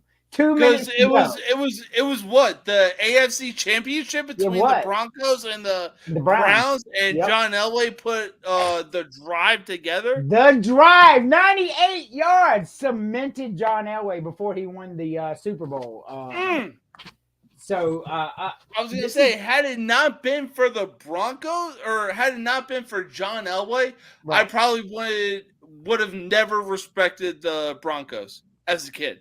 So John Elway, and this is a big shout out to Lamar Jackson. If you remember what we talked about earlier in the program, what I said about Lamar Jackson, John Elway is the greatest quarterback of all time. Whether you want to admit it or not, what he did with what he had, the talent that he had outside of Tom Brady, he gets my nod. He was better than Joe Montana. His best player was Terrell fucking Davis. If you put John Elway on them 49ers teams, oh my fucking God, how much do they win? Elway, outside of Tom Brady, put Elway on every Super Bowl winning team that the Patriots had? Right. The Patriots have an undefeated season against the Giants. I mean, John Elway was that guy. Outside of Tom Brady, he's the greatest quarterback ever. And he's better than Joe Montana. And I know a lot of people don't want to hear that, especially 80s kids like me. But watching them play with who they have, with what they did, John Elway is a better quarterback than Joe Montana. And you'll never convince me otherwise. No. Never. No, I completely agree. I want to give a quick shout out to your wife. She just did make a comment, Emily Anderson. She said, loving this show. Hey, this is what we do. We talk shit. We have some fun. You already know what it is. Oh, yeah. My wife's very supportive. She is the best. She's on my show, Mac. Whenever you're ready to come on, you can come on the show, too. Just hey, look, send me the link. Add me on Facebook, because my Facebook got hacked and all that. I have a new one. I'm friends with James. Just add me on there, and then that way I can send it directly to you. Yep. Okay. And like my wife's on my show, man. She's great. Like, she's the pretty one, obviously. So it's great to have her on. She's the female that just sits in the corner and just enjoys everything that happens when it comes to the show. And she knows what's going on, which is even better. Like when she answers, she knows it. She sits here, she pays attention. But yeah, I'm sure she's watched the whole show. I mean, that's how supportive she is. Yep.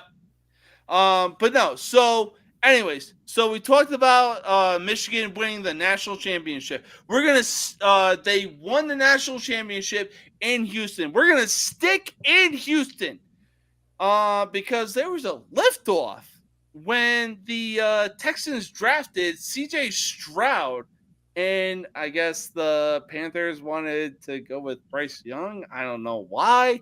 Even Frank Reich said that he wanted to draft CJ Stroud, but the Panthers ownership was like, nah, we're going with Bryce Young because he's from Alabama. He's doing this. He's doing that. He's doing A, B, and C.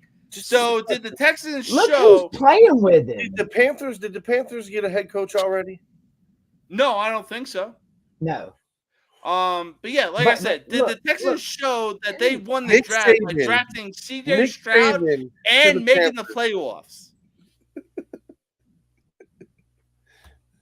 So I have a double-sided coin when you talk about this because CJ Stroud is that guy. And I said it before he got drafted. Watching him play at Ohio State, the guy's fucking phenomenal. We knew how good he was. But so is Bryce Young. The problem is CJ Stroud went into a much better situation than Bryce Young did. He's got nowhere to throw the ball. He's got no time to throw the ball. And they're like, oh, he sucks. Oh, well, he really doesn't. We don't fucking know what he is. He's getting hit 2 seconds after the ball snap. We don't know what he can be. Two best players that the Panthers had was Adam Thielen and DJ Shark. And does that not hurt your soul? Was pretty good. Burton was pretty good. Outside the defense. Because the Panthers defense is serious. There's some serious motherfuckers. They just can't get off the fucking field. They just can't get off the fucking field. They're too tired. I'm tired, boss. Can you stay on the field for more than 2 minutes? Run the ball. The problem is you can't run the ball because the offensive line's trash. Facts. I mean, CJ Stroud was the right pick in the right situation, and I think he's going to be special. But hey, I'm still high on Bryce Young. If the Panthers don't want him, send him on down to the Falcons. We'll give you a Mars bar for it because that's how we roll. We're desperate for anybody. Bryce Young's good. I mean, hey, I'll trust Taylor Heineke under center than I would Bryce Young. No, man. I think Bryce Young is in the wrong situation. Hold up. Look what he did in Washington. He was an unknown name until he took Tom Brady and the Buccaneers to the limit in the 2020 playoffs. Taylor Heineke was him. He was a starting quarterback in the XFL before he got his chance in the NFL. He had offense, though. I will tell you, as a Falcons fan, I don't want him. I'll take Bryce Young. I mean, listen. Is he suffice? Absolutely. Can he win a game? Yes. Yeah, sure. But does he have the potential of Bryce Young? Not a fucking chance. That's my point. The Falcons have a decent defense, a good running back, some very pedestrian receivers, but we need a Lamar Jackson. We need that piece of the puzzle. And Heineke ain't it. Desmond Ritter sure as fuck ain't it. I mean, we need somebody. Hey, I was gonna say, Taylor Heineke is basically a Kirk Cousins version, or I couldn't believe they Atlanta Falcons version of Kirk Cousins. He's better than Ritter. I'll take him over Ritter on the field all day long. I will agree with you on that. But if you're saying, hey, you can have Bryce Young, fuck yeah, sit him right now, man. I take him today. Yeah, you put Bryce Young in that kind of position. Yeah. Yes, the Atlanta Falcons easily have a winning season. Yeah, but the Panthers aren't stupid. Take my money. Take my money now. Take my money now. Take The Panthers aren't going to let him go, though. Zero chance. I mean, they mortgaged the farm to have him. Exactly. They did. Like they would have to recoup a lot. Yeah. Nobody's going to be doing that stupid shit. Yeah, There I are mean, so look, many good quarterbacks in the draft. Falcons, don't fuck this up. There are a lot of good ones coming out. A lot. Grab one. Get Penix. Get Radler. Get anybody. Get do somebody. something. I mean, for crying Do out loud, something. CJ Stroud was an Ohio State quarterback, and Nico Collins is a Michigan wide receiver, and Michigan and Ohio State hate each other, but Nico Collins and CJ Stroud are arguably one of the best connections in the NFL right now. Hey, Scarlet and Gray hates blue and yellow, but everybody loves green. So that's how that went down. Facts. Look, man, for me, the guy who wins Coach of the Year, D'Amico Ryans. He has to. I was gonna say, like, but the two coaches that I have winning Coach of the Year are either D'Amico Ryan or Kevin Stefanski. Just because of what he did. Anymore. What are you talking about? Well, like, look, you name me one NFL head coach that could take Joe Flacco off of the couch and still put up 300 to 400 yards in the last 4 games of the season that you need to win, mind you, and be in the playoffs. I mean, and again, you're talking about a rookie head coach. A rookie head coach with a rookie quarterback that got them to the playoffs. That's what I'm saying. Like I understand Joe Flacco will win comeback player of the year. If they give it to anybody else, fuck them. I'll never watch another award show again. But I'm telling, like, as far as coaching, I mean, you got to give that man his flowers. You got to. If not, I mean, bro, that is a gut punch like shit. To have that many rookies to play key positions, that many, like, I mean, you're talking about literally, aren't they the youngest team in the NFL? They're the youngest team in the NFL, or the second youngest in the team in the NFL. Second youngest, yeah, because and with a rookie quarterback, a rookie, you know what I mean, head coach, and the rookie quarterback didn't play the whole season, and they still managed to find a way to win into the playoffs. Now, yes, is their division weak? Absolutely, but again, their whole schedule wasn't weak. They played against us and almost beat us. So that's why I'm saying, like, I remember I was on the show with you. And I said, look, I would not be surprised if they made it to the playoffs this year or next year. And there's no way. Everybody, but look at them. They fucking made it. Now, the Jaguars shit the bed, yes, but they still fucking made it. Okay? They still made it. Yeah. No, I couldn't agree more. I mean, like I said, for me, Stefanski, yes, I would give it to him. He's definitely. Yeah, I was gonna say it's between D'Amico Ryan and Kevin Stefanski, just because of what Stefanski has done with Joe Flacco and bringing him off the couch. But we're gonna stay in the Midwest because we got a Windy City mix-up right now. Justin Fields wasn't the problem with this season because obviously when he had the reins on the offense, 7 out of those 10 wins obviously showed.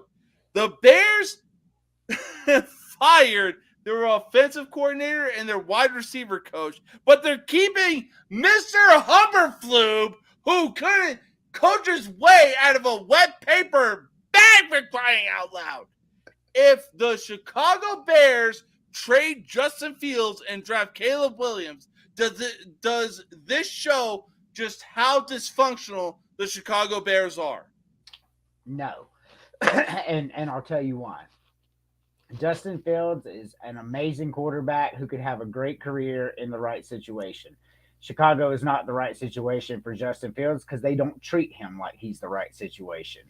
I feel like he could go somewhere else. And to the Bears' credit, to the Bears' credit, how do you pass up on a Caleb Williams? Whether you like him, hate him, whatever it was, he was the only reason that USC won games this year. He was literally the entire fucking offense.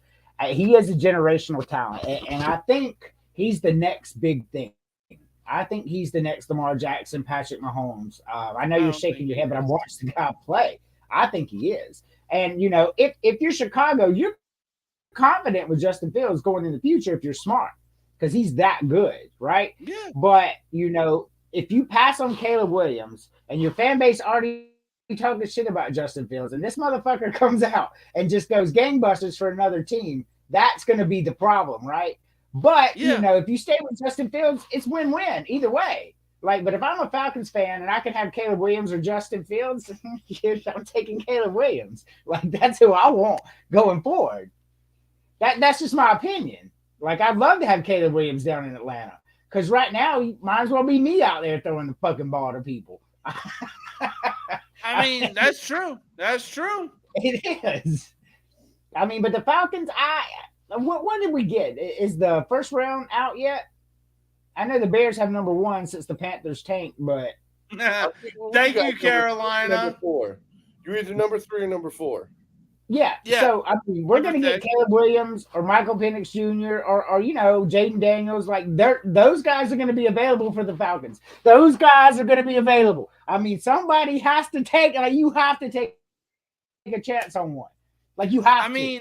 But Chicago is going to be just fine with Justin Fields if that's the route they decide to go. I mean, in my opinion, it seems reasonable, but Caleb Williams came off a Heisman winning season just to lead USC to a 7-5 win season, and he sat out the fucking bowl game that USC was in.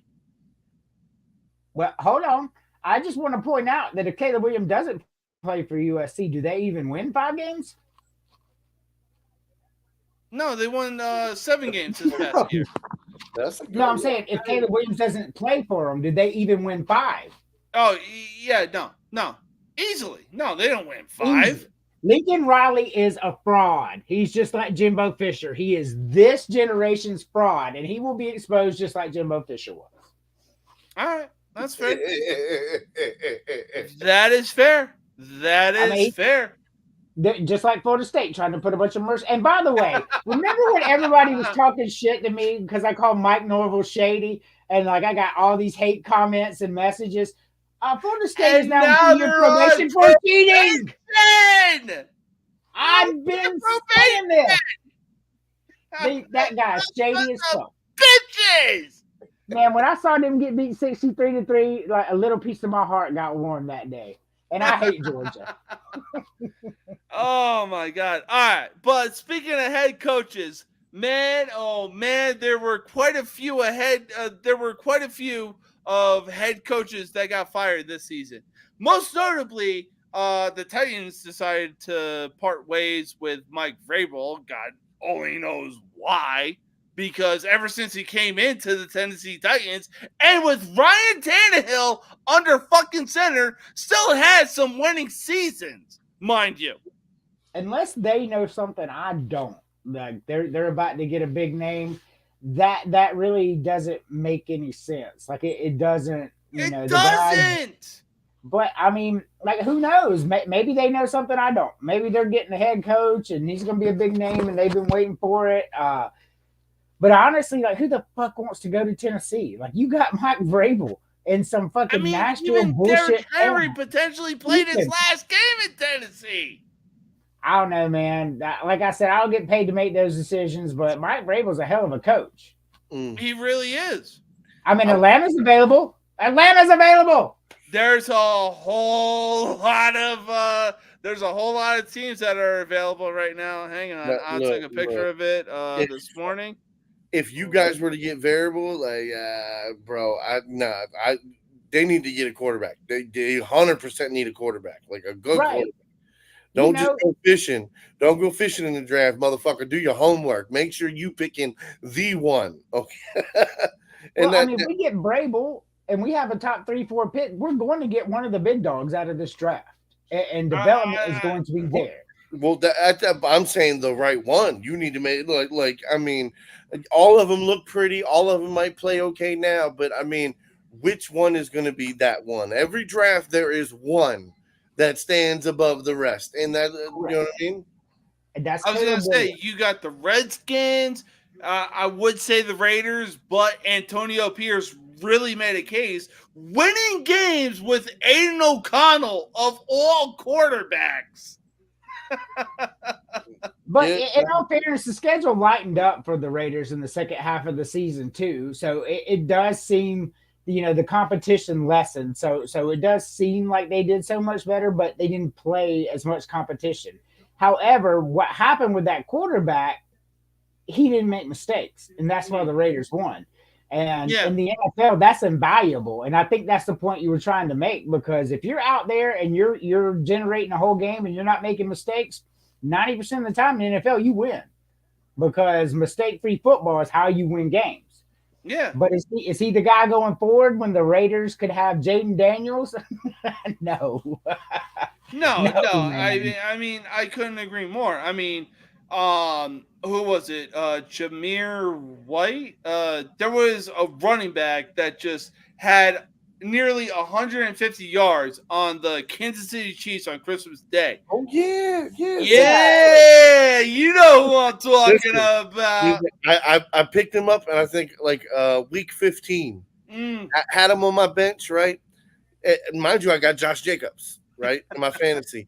Josh Jacobs went down. Well, I know Zahir White's going to get 22 fucking points. Could do like in my fantasy football league. I won the league, by the way. Okay, on top of winning the league, I lost my first 3 games. I won 1 game, lost 3 more games, and then won every game after that. Because it was like my big dogs went down, and all the guys that I picked up were the guys that played underneath of them. And it just every time happened to work out. So, I mean, I squeaked into the playoffs on my fantasy league, and I beat the number 1 seed in the first round, which was just great, by the way, and so then I go to the championship round, and I win by 1 point, by the way. 1 point, 103 to 102 it was the final. Man, it was just crazy. But for me, see, I had CD Lamb, and I started him, obviously, because he's a good, I picked him up in like week 12, right? Naturally. And this fool went off for 32 points in the championship game. That's how I won. But fuck Dallas, though. But yeah, Matt Kinney still says Cowboys going to win the Super Bowl. So just hang that in your head. just process that. Just process it. But yeah, like I was saying, so obviously there's a lot of teams that need a head coach, but what head coach would fit which team and why? Well, the Patriots have their man. Yes. He got signed today. Yes. The Falcons. The Falcons, I think Vrabel, draft one of these big name quarterbacks is your high draft pick. I know the smoke is Kirby Smart, but I'm going to tell you why. Once again, Kirby Smart is a god at his alma mater, where he played his college ball. He makes $12 million a year, and he has 2 national championships already. He ain't going no fucking where, so I ain't even going to sweat that, because it ain't going to happen. He's easily not going anywhere. Right, but Vrabel's right down I-40. He just got a little move to go, and he can come on down to Atlanta, because the NFC South is trash right now. With the amount of talent that the Falcons have, it would be stupid for the Falcons to not sign Mike Vrabel. Could you imagine? Falcons get Mike Vrabel, get Michael Penix Jr., Jaden Daniels, Caleb Williams, any of the 3, and then they get to play in the NFC South? Like, we could wreck it. Like, I want Vrabel. I think Vrabel is the best fit for the Falcons if we're specifically speaking about the Falcons. Yeah. So I'd like to see Vrabel go to the Chargers and take Derrick Henry with him. You know what? I think that's going to be Jim Harbaugh's job, and I think Jim Harbaugh will be fantastic at the Chargers. I think Jim Harbaugh's job would probably be with the Raiders. He just seems like the Raiders. Like if he's going to go back to the West Coast, and I think the Raiders are more his speed.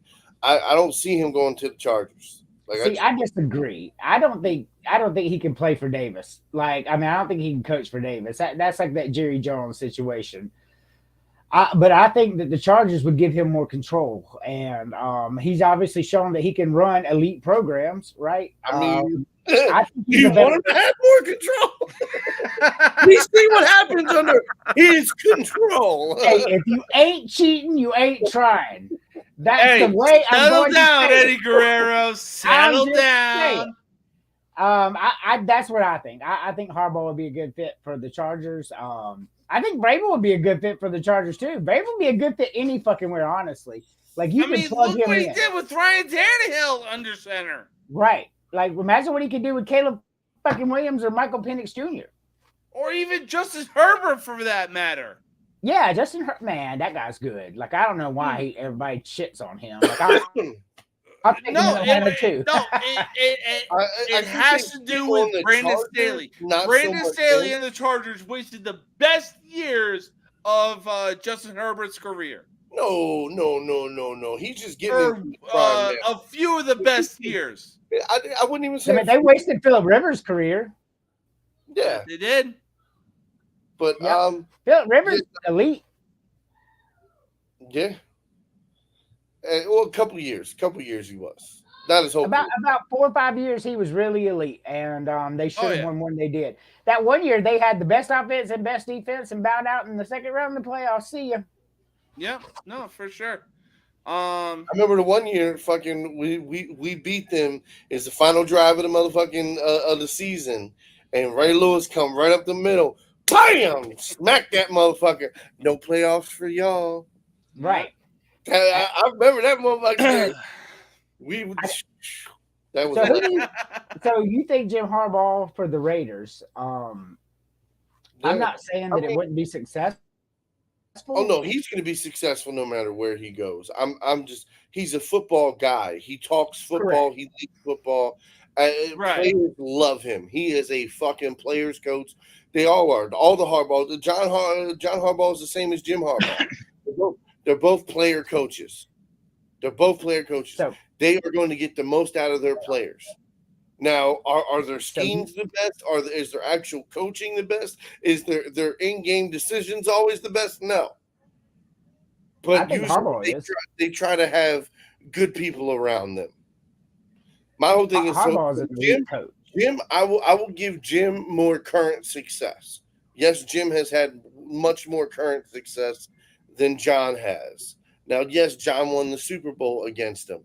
Okay, again, we're talking about over a decade ago now. Okay, what have you done for me lately? But Jim did go to the Super Bowl. Yeah, he did. He's won everywhere he's went.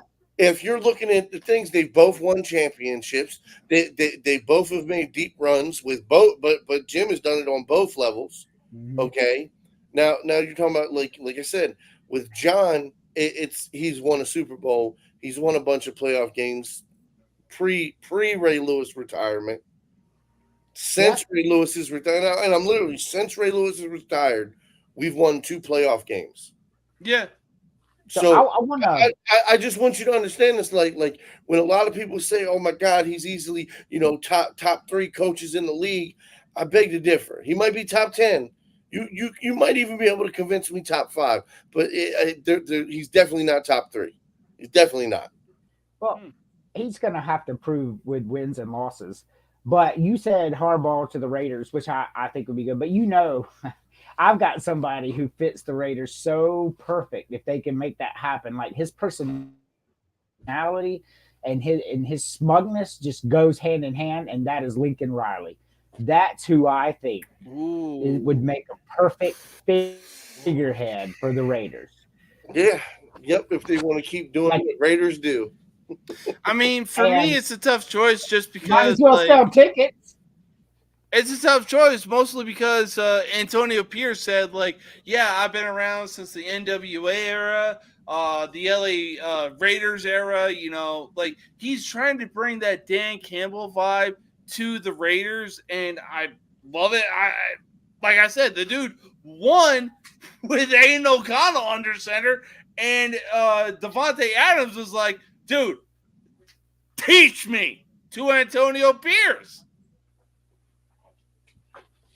You know what? All these openings it's so hard to match because playing GM is harder than playing who should be your quarterback. I don't care what anybody says because it is like your coach matters. And we see that year in year out with Tomlin and Harbaugh and so forth. But gosh, man, I don't know.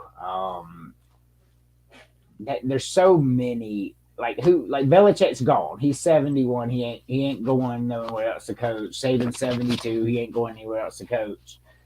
I don't think you can pull Kirby Smart. No. Lincoln Riley has showed obviously he's not loyal to anything, so I think you can pull him. I think Lane Kiffin has finally understood where he lives, so I don't think you can get him now. I think he likes sitting down in Ole Miss, even though he would be a good NFL coach candidate. From what he was before to what he's matured to now, Lane Kiffin's a dangerous man sitting down there in Ole Miss territory and a hell of a head coach. If anybody could get Lane Kiffin, man, that would be a big win.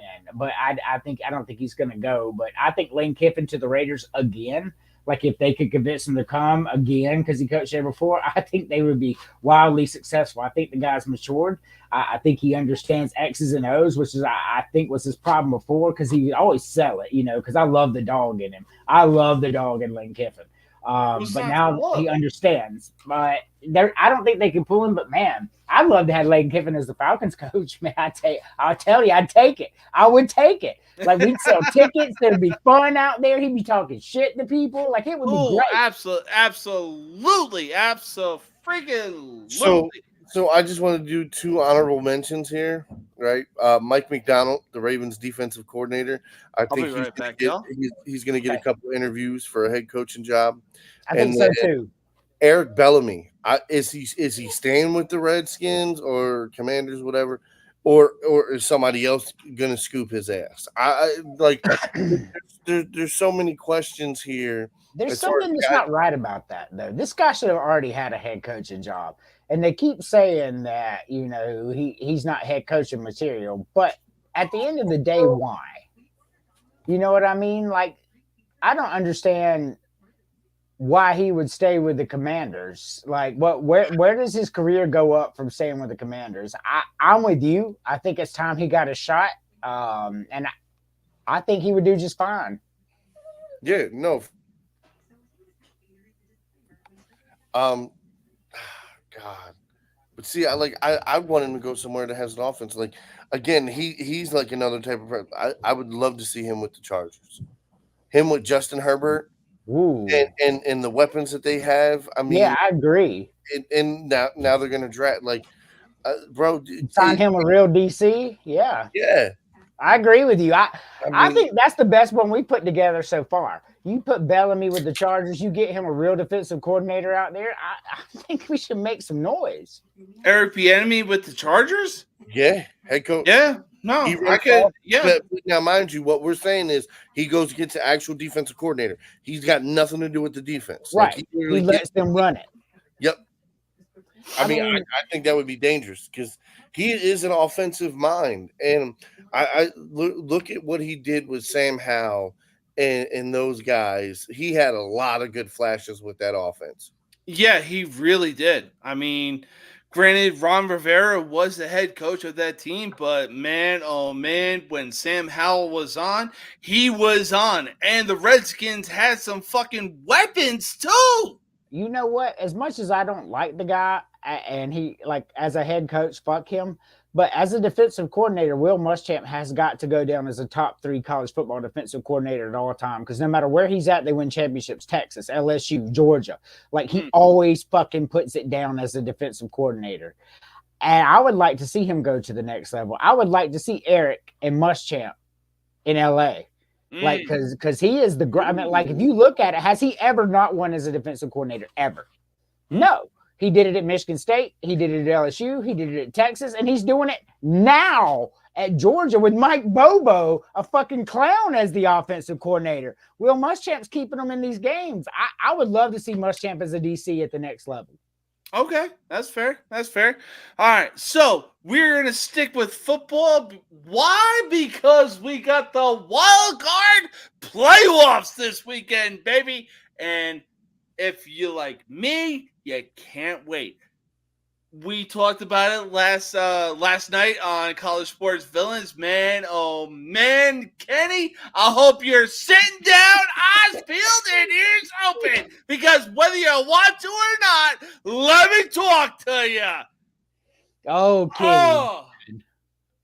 Now, getting things started, we got Cleveland versus Houston. Like I said last night, I don't see any reason Houston wins this matchup.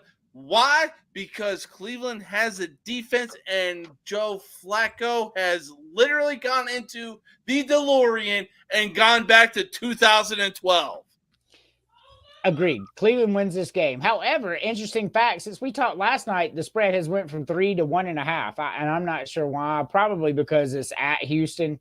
But yeah, Cleveland wins this game. Houston doesn't have what it takes right now, unless CJ Stroud just has one of those flashes of brilliance, which is not impossible, but I'm with you. Cleveland wins this game. Man, they're going to run away with this game. They're going to run away with this game. Listen to me. Again, I will give CJ Stroud one touchdown. I would give him one touchdown, and I'll give him a couple field goals at least.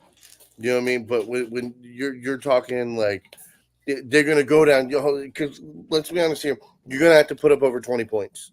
Yes, you are to beat the Browns. Yes, especially with Myles Garrett leading the Cleveland defense. You already know. There you go. You just made my case for me. We're in agreement. Secondary, you know what I mean? The defensive line, you know what I mean? Like it's just like. Again, miracles can happen, but that's what it would take. It would take a fucking miracle for them to beat the Browns. Agreed. No, I wholeheartedly, completely agree.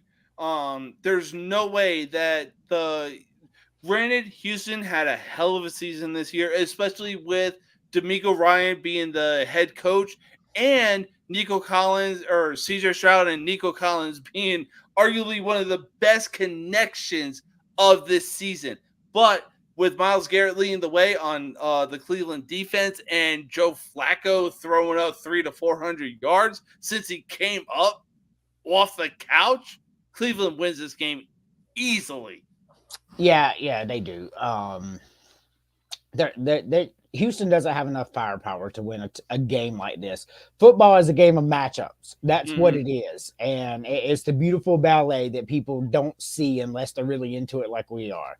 And that ballet lines up very well for the Cleveland Browns to really just stick it to them this game. I'm with you. I don't think it's that close. I was going to say, I mean, even Tom Brady was too far ahead of his time. Like, he was playing chess when we thought football was checkers. Yeah, he was. The guy was brilliant. I hate him. But speaking of Tom Brady, I mean, I know this title gets thrown around loosely. We got the Miami Dolphins going into Kansas City against Patrick Mahomes, who so many people call the GOAT of this generation. Man, it's anybody outside of Kenny? No, I'm sorry. It's going to be a cold one in Kansas City, and the weather speaks for itself.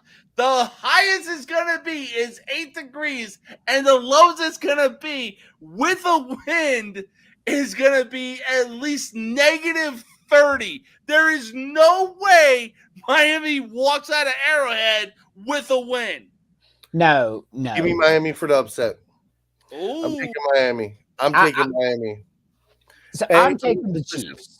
Listen, when you're talking about you're going to give me Mostert back healthy. You're going to give me a Jalen Waddle. You're going to give me a Tyreek Hill. Oh, bro, he's not throwing that ball more than 10 yards. He's not throwing that ball more than 10 yards. It's going to be a shitload of handoffs. You want to know why? Because it don't take much to beat the Chiefs. You put up 21 points, 9 out of 10 over here lately. Because what's going to happen? Patrick Mahomes is going, especially if they score early, if they score 2 touchdowns, if they get up by more than a touchdown at any time, Kansas City is done. Because they have not had success coming back. Well, I agree with you. They're not going to throw the ball past the hash. It's not going to happen. There's not going to, especially in those type of weather conditions, you're not going to take a lot of shots down the field. However, plus the Kansas City wide receivers couldn't catch COVID if it fell into their laps. They've been dropping the ball literally. I think Kansas City wins by a touchdown. I got Miami winning the big upset. The Dolphins just don't impress me right now. But that's just my opinion. Lamar Jackson 100 times out of 100 over Patrick Mahomes, though. I'm just confused why people would think that Patrick Mahomes, who is great, is better than Lamar Jackson, who is my favorite quarterback in the league. I trust Lamar Jackson more than I do Tua turn the ball over.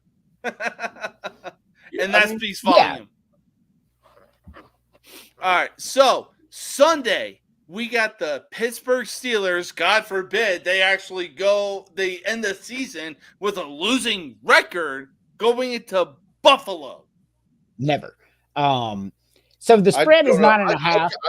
Listen, I will tell you this: if Buffalo plays this game like it don't mean shit, they're gonna lose. Mm-hmm. I don't think that's gonna happen. The Bills are gonna have to play a good game to win. They do 100%. Yeah, and I think that's why this could possibly be an upset alert. But the Bills should win this game. Yeah, especially with TJ Watt out. Yeah, they've got Highsmith. Yeah, they've got Godin, and they have a few other guys that are rotational. But and the rest of the secondary is okay. But again, if you don't come here to play and you're not well prepared and you're taking this it's just what I mean. It's an easy walkthrough game. You're gonna get your ass kicked by Tomlin. So Tomlin is one of the greatest coaches in the league. I've said this week in, week out. Y'all know how I feel about him. The most consistent coach in the league. Yes, he's that good. However, I don't believe the Bills are going to take this game lightly, especially after the last couple of years. I think they know what's at stake here.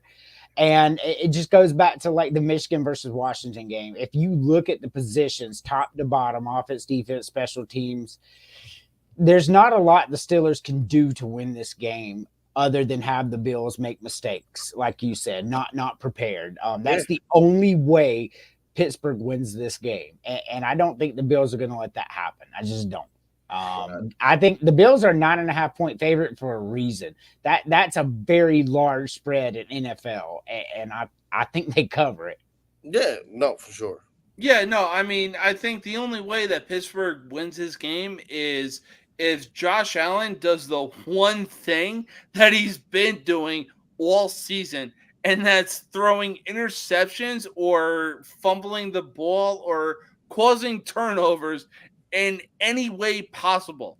That is the only way Pittsburgh wins this game, because Josh Allen leads the league in turnovers, and it's not even close. You could run the ball 80% of the time and beat the Steelers. That's the problem.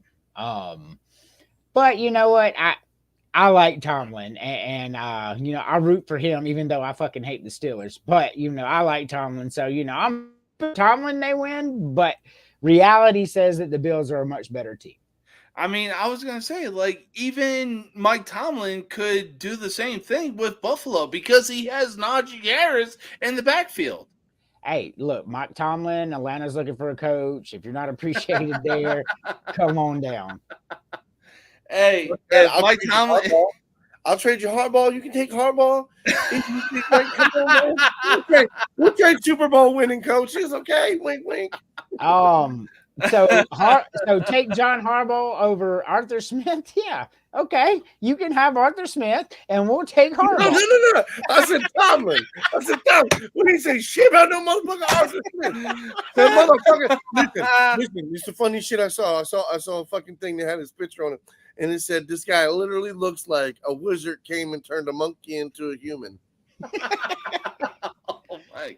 Arthur Smith. Thank you for your service. Your time is done. Oh man. All right. So next game up, arguably the game that I'm more than likely to do a live stream on. We got the Green Bay Packers going into Arlington, Texas, taking on the Dallas Cowboys. Is Green Bay's defense healthy? Is Alexander playing? Yes. I don't see why he shouldn't be playing. Yeah, he's playing. Give me Green Bay. Yeah. Give me Green Bay. I was going to say, if Aaron Jones and Quadzilla, a.k.a. A.J. Dillon, are in the backfield, you you best believe Green Bay is going to run it down Dallas's throat. And listen. Every week, right? FanDuel has a weekly special for Blant to get a pick six. Okay, and I'm sorry, you're so good. You don't lead the league in interceptions, but you're so good that every week there's a special for you to get a pick six. Get the fuck out of here. So you're both picking Green Bay. I knew what he was picking because we talked about it last night. Cowboys are going to win this game. I got money on the Cowboys. I'm not going to lie. I really think the Cowboys are going to win this game. If they don't, ring the fucking alarms. Get rid of Dak. Let's burn the motherfucker down. Burn that motherfucker down. I think Dallas wins this game too. I think it's probably about a 7-point game as the spread's calling. But with that being said, if they lose at home to Jordan Love, yeah, it's time for McCarthy to go. It's time for Prescott to go. Because there's no reason. Like the last few years that the Cowboys have lost in the playoffs, they've gotten rid of so many coaches, Kellen Moore being one of them. And if the Cowboys lose this game against the Packers, McCarthy is gone easily. They're going to lose. They're going to run into the 49ers eventually. For your first round pick, would you trade your first round pick for Dak Prescott? No. Yeah, no. If anything, Dak Prescott, I'm going to have to agree with Brandon Jacobs. Dak Prescott is a backup quarterback to wherever team he goes to. Look, Dak Prescott's a great quarterback. Don't get me wrong. However, he's a veteran now.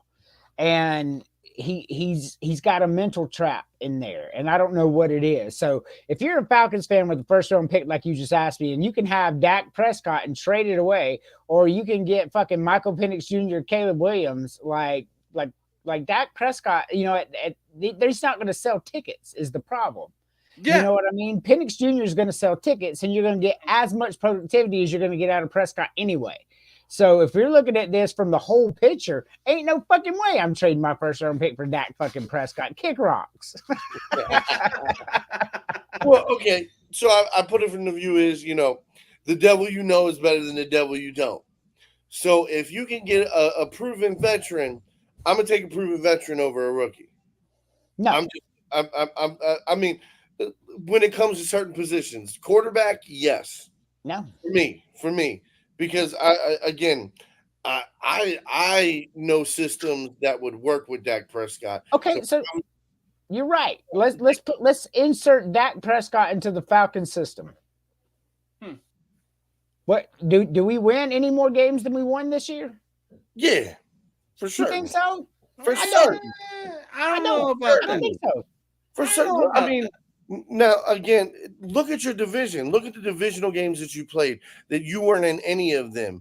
Now think about this. You're getting at least consistent quarterback play, because that's the problem. How come the fuck they weren't giving the ball to Robinson? How come they weren't dumping it off to Robinson? You tell me Jack Smith is an idiot. But again, they tried him. Dak Prescott would have made that.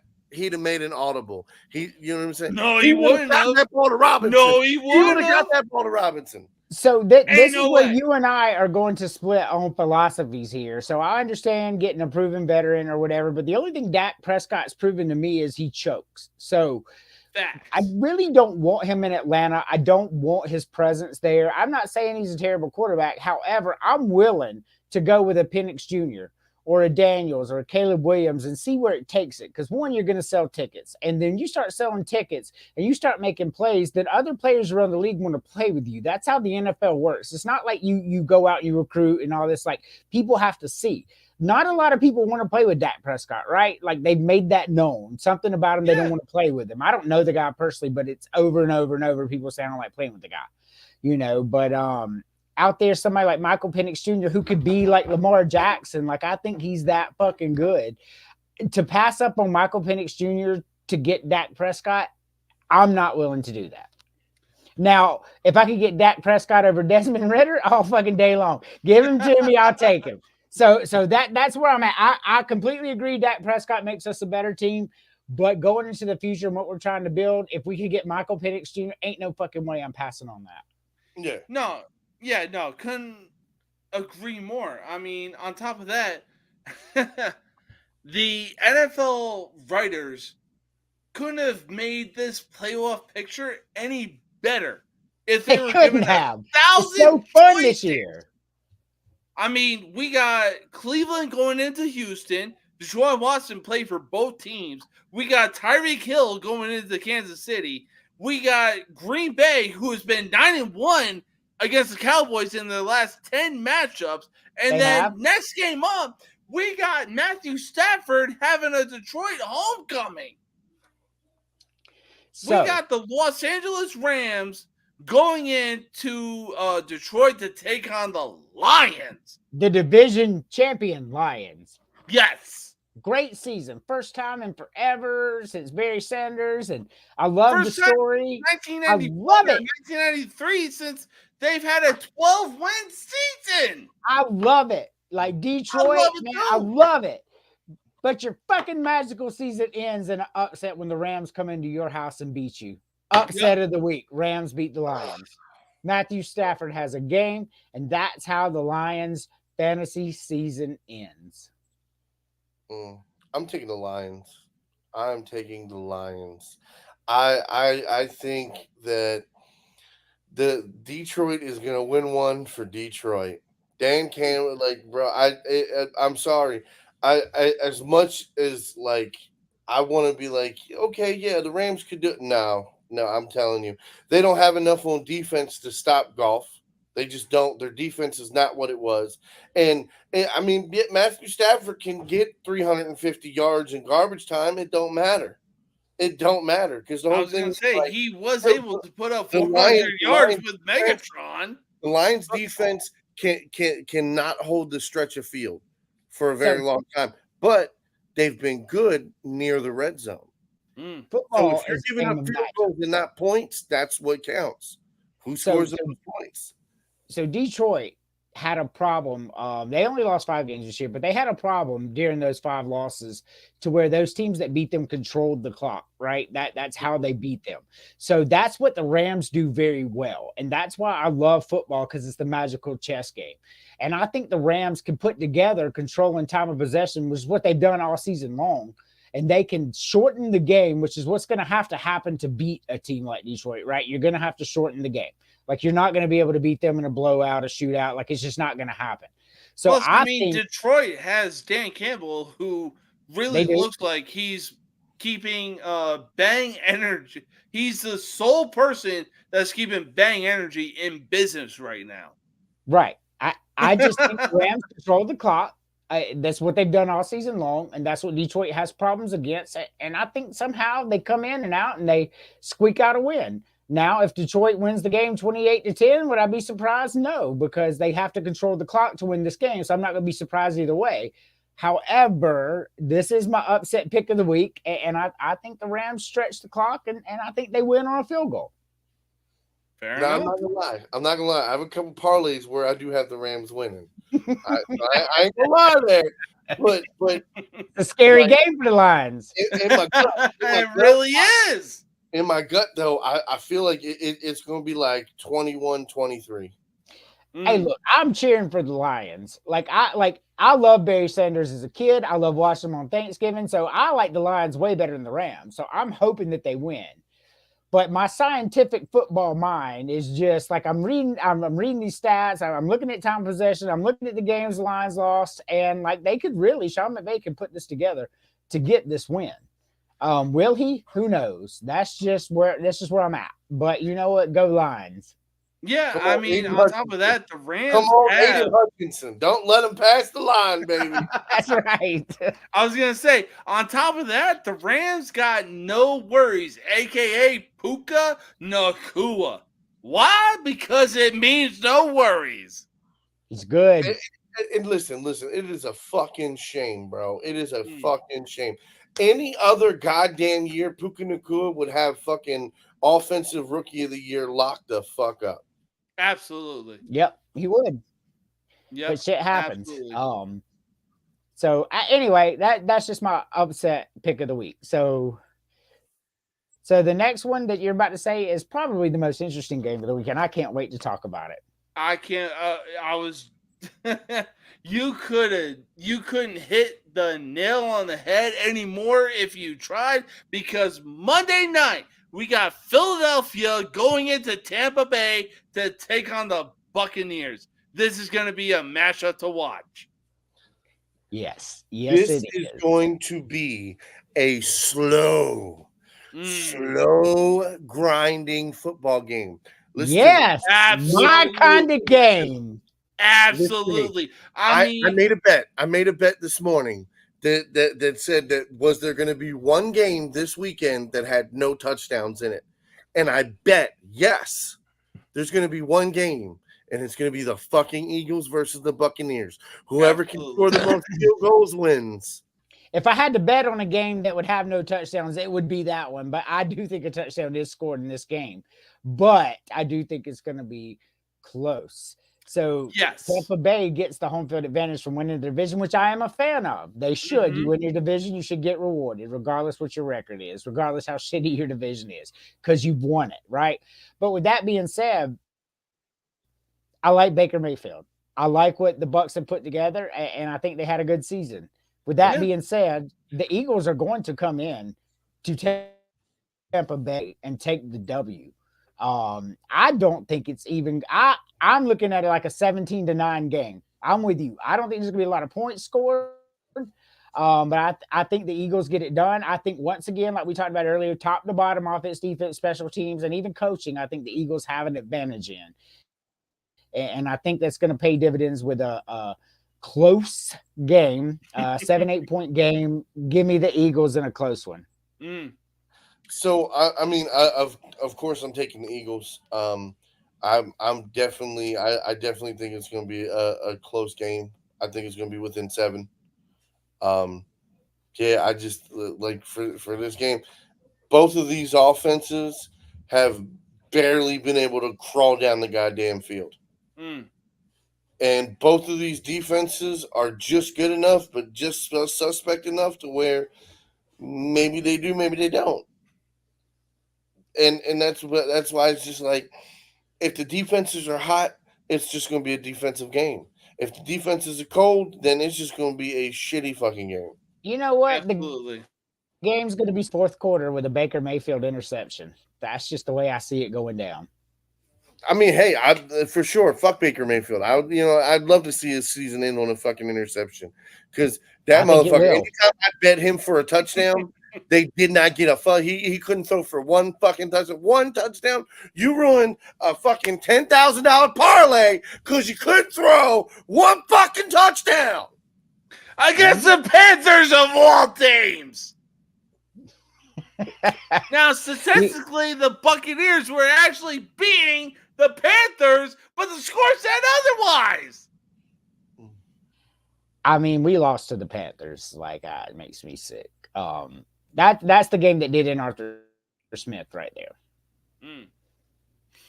No, absolutely. I mean, so who you got? Eagles or Bucs? Eagles. It's going to be the Eagles. If the Buccaneers win this, fire every fucking body, cut everybody, sell everything, start from motherfucking scratch. Bro, start from motherfucking scratch. As far as the coaching goes, as far as that defense goes, winning this game is because of a meme that I saw on Instagram, because Baker Mayfield was in practice with a can of dip in his fucking sweatpants pocket. I saw that. That is the only way the Buccaneers win the game. If the Bucs do take out the Eagles, it's just a clear line for the 49ers to go to the Super Bowl, because the Eagles match up very well against the 49ers. Like we said, football is a game of matchups. And I think they're the one team that could give San Francisco problems. I don't think Dallas can do it. I don't think Green Bay can do it. I don't think it can be done by any other team. So if for some reason Baker Mayfield and his cocaine Oklahoma Magic comes out and wins this game, It's a lot. We'll see San Francisco and Baltimore in the Super Bowl. In the Super Bowl we deserve.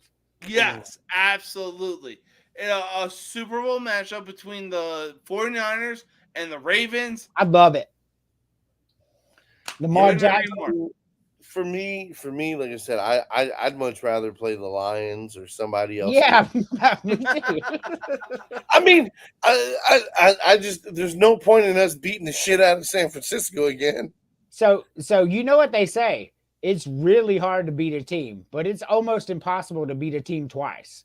So, you know, that's one of those where I think San Francisco looks at the film. It's not going to be a blowout, even if the Ravens win that game. It's not going to be a repeat of what we saw. However, I think that game. Are they going to shut the lights off at halftime again? No. It's not going to go down like that again. I think San Francisco's because we were kicking the dog shit out of them, and then somebody absolutely had to go play with the lights. And all of a sudden, the 49ers, they had to go rewrite. God forbid! Holy shit, this ain't going the way we thought. We need to rewrite this. So, what team in the AFC do you think could take out the Ravens? Who has the best shot? Yes. The Browns is the only team that has a shot in the AFC. That nobody else has a shot. Who else is going to have a shot? Listen to me. I tell you right now, if we were to play the fucking Bills in the championship, I promise you, Allen would limp off the fucking field. After that bullshit that Madden did with him running over Patrick McQueen, when I tell you, they would be headhunting that motherfucker. They would be trying to concuss that sumbitch. Okay, the Bills don't want to play us. They don't want to play us. So I will tell you, matchup wise, once again, and I know the Bills are the second best team in the AFC, but I think matchup wise, the Dolphins and the style they play would be really scary for Baltimore. The Dolphins are very well coached. They're very sneaky in what they do. They're very deceptive in the secondary, which can confuse even smart quarterbacks. I think the Dolphins are a nightmare matchup for the Ravens. Do I think they can beat them? No. But I think matchup wise, they get the best shot. I think they would have a better shot at beating them than the Browns or the Bills would, based on matchups. True. I mean, you give me Mike McDaniels when he had the "I wish it was colder" T-shirt, and he was blasting YG in the Dolphins practice facility. Yeah, give me the Dolphins any day of the week. Yeah, no. But I mean, listen, my Ravens defense this year, number 1 in sacks, number 1 in points allowed. You give me any team. You give me any team. And I mean, I'm not going to be like, oh, we're going to kill him. We're going to kill him. But bro, there's no team that scares me. There's no team out there that like, man. I mean, you got Roquan Smith as your linebacker for crying out loud. Let me tell you, I am pulling for the Ravens to win it all. And the reason I'm pulling for the Ravens to win it all is my favorite quarterback is Lamar Jackson. Like, I love watching this man play. Like, ever since he was at Louisville, like, everybody was all mad he won the Heisman over Deshaun Watson. He fucking earned it. Like, he was the best player in the year, and it wasn't even close. So he's my favorite quarterback in the league. He really showed that he earned it. Right. And you have Jadeveon motherfucking Clowney, the number 1 high school recruit of all time, who chose the University of South Carolina. So yeah, like the Ravens are my team that I'm riding with these playoffs. Oh my God. Listen, I'm just gonna say this. Listen, the tackle that he had, the tackle forced fumble that he had in the Outback Bowl, still lives rent free in my head. You already know what I'm talking about. So they screwed us. We had a first down. Like, he was this short. And then they gave Michigan the first down, and everybody's like, oh, my fucking God. And then Jadeveon Clowney said, I just take it. Fuck it. We just ran through that guy. Jadeveon Clowney really said, hey, hold my beer. It is considered the greatest hit in college football history. I mean, it is. Couldn't agree more. Listen, I'll say this. If Jadeveon Clowney gets drafted by the Ravens, completely different career. Oh yeah, coaching matters. Oh my god! But Houston had him getting double teamed every single game. Like, oh, he can't get to the quarterback because there's no one else. All they had to do was pick off Clowney. And it just and everybody's like, well, he's not good. Well, it's not that he's not good. They're chipping him with the running back. They're double teaming him. You got nobody else out there that scares him. The reason he was so good at South Carolina is you had fucking Melvin Ingram on the line with him. You had Stephon Gilmore back there. You had DJ Swearinger. You couldn't double team the motherfucker even if you wanted to. And that's the problem. So then he comes to the Ravens, who has great coaching and some good people in the line. Now this motherfucker has 10 sacks. I mean, and he's getting old. He really That's is. a fact. Like, his prime years were fucking wasted. Yeah. Wasted. Absolutely. The guy's 10 sacks. Think about that. That is a lot, especially for a man at his age to have 10 sacks in one season. All right, so if we're gonna give kudos to him, right? Then what was it? Van Noy? You got to get class for Van. Van Noy came in at week 5 off the couch, and he got 8 sacks on the year. And I'm not downplaying what he did. No. However, I'm just got to be an honorable mention. That's all I'm saying. He is, but without Jadeveon Clowney stalking out there, does he get 8 sacks? That's why the Ravens are brilliant. They put the right guy in the right position. Van Noy plays opposite Ocho, or away. That's his name, away. And Clowney plays with fucking the majority. What the fuck? What is this? Is it? No, it was Moon, because Ajabo got hurt, so it's Moon. So Moon has been out there. Okay. So it's like they rotate from sides on which one. So I mean, every once in a while, they're out there on the field together, but majority of the time not, because you always want, like how we roll. You have one dominant pass rusher, one semi, and you keep the 2 dominant ones fresh by flip flopping them. I get your point. Like, I'm sure it definitely helped. I mean, bro, you're talking about Jadeveon Clowney had I think like almost 100 quarterback hits. Yeah. So I mean, that's scary. So I'm riding with the Ravens. Like, if we're picking one team who we want to win and we're going to be cheering for, I'm going with Clowney and Jackson, because like I love me some Lamar Jackson, man. Just come to Atlanta. Just come on. I mean, throw the bag at the guy and move on. Facts. This man was the unanimous MVP of the NFL in 2019. Unanimous. But Mahomes is better. The game against Cincinnati said it all. Like, don't get me wrong. I will take Patrick Mahomes in Atlanta. Like, the guy's great. But I mean, Lamar Jackson is that special talent of this generation. And if he wins the Super Bowl this year, we'll be talking about him as the GOAT of this generation, not Patrick Mahomes. No, I'm just saying.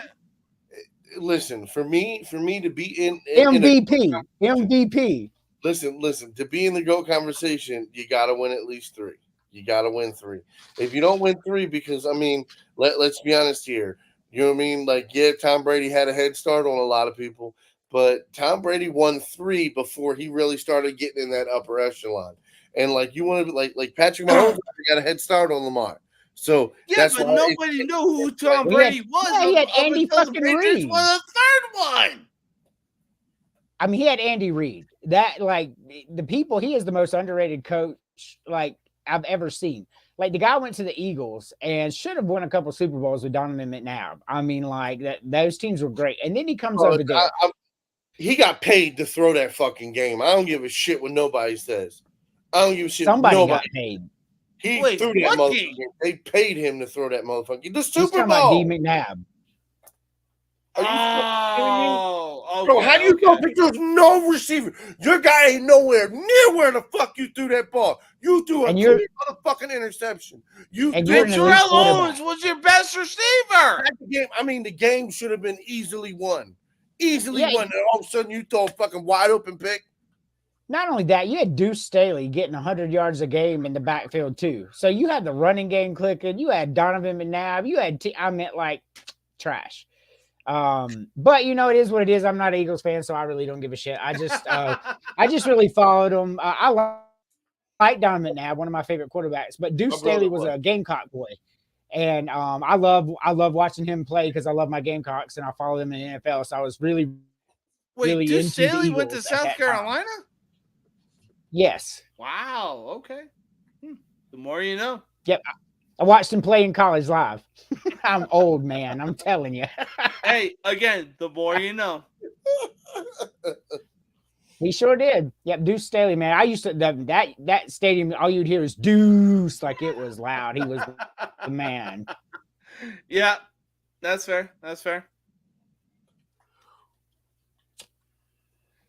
Oh boy! All right. Well, we got the wild card matchups set going into this weekend. I want to thank y'all for coming out and coming on to the show. So we're gonna go ahead and wrap it up. Peace, guys. It was great. Peace. Thank you, Mac, for coming on. Mr. Andrew Anderson, aka College Sports Villain. Thank you for coming on. Thank you. Hey, good time. Peace out. We'll see you next week if you can make it, man. Absolutely. Couldn't agree more. Thank you again for coming on, my man. Have a good one. Yeah, you as well.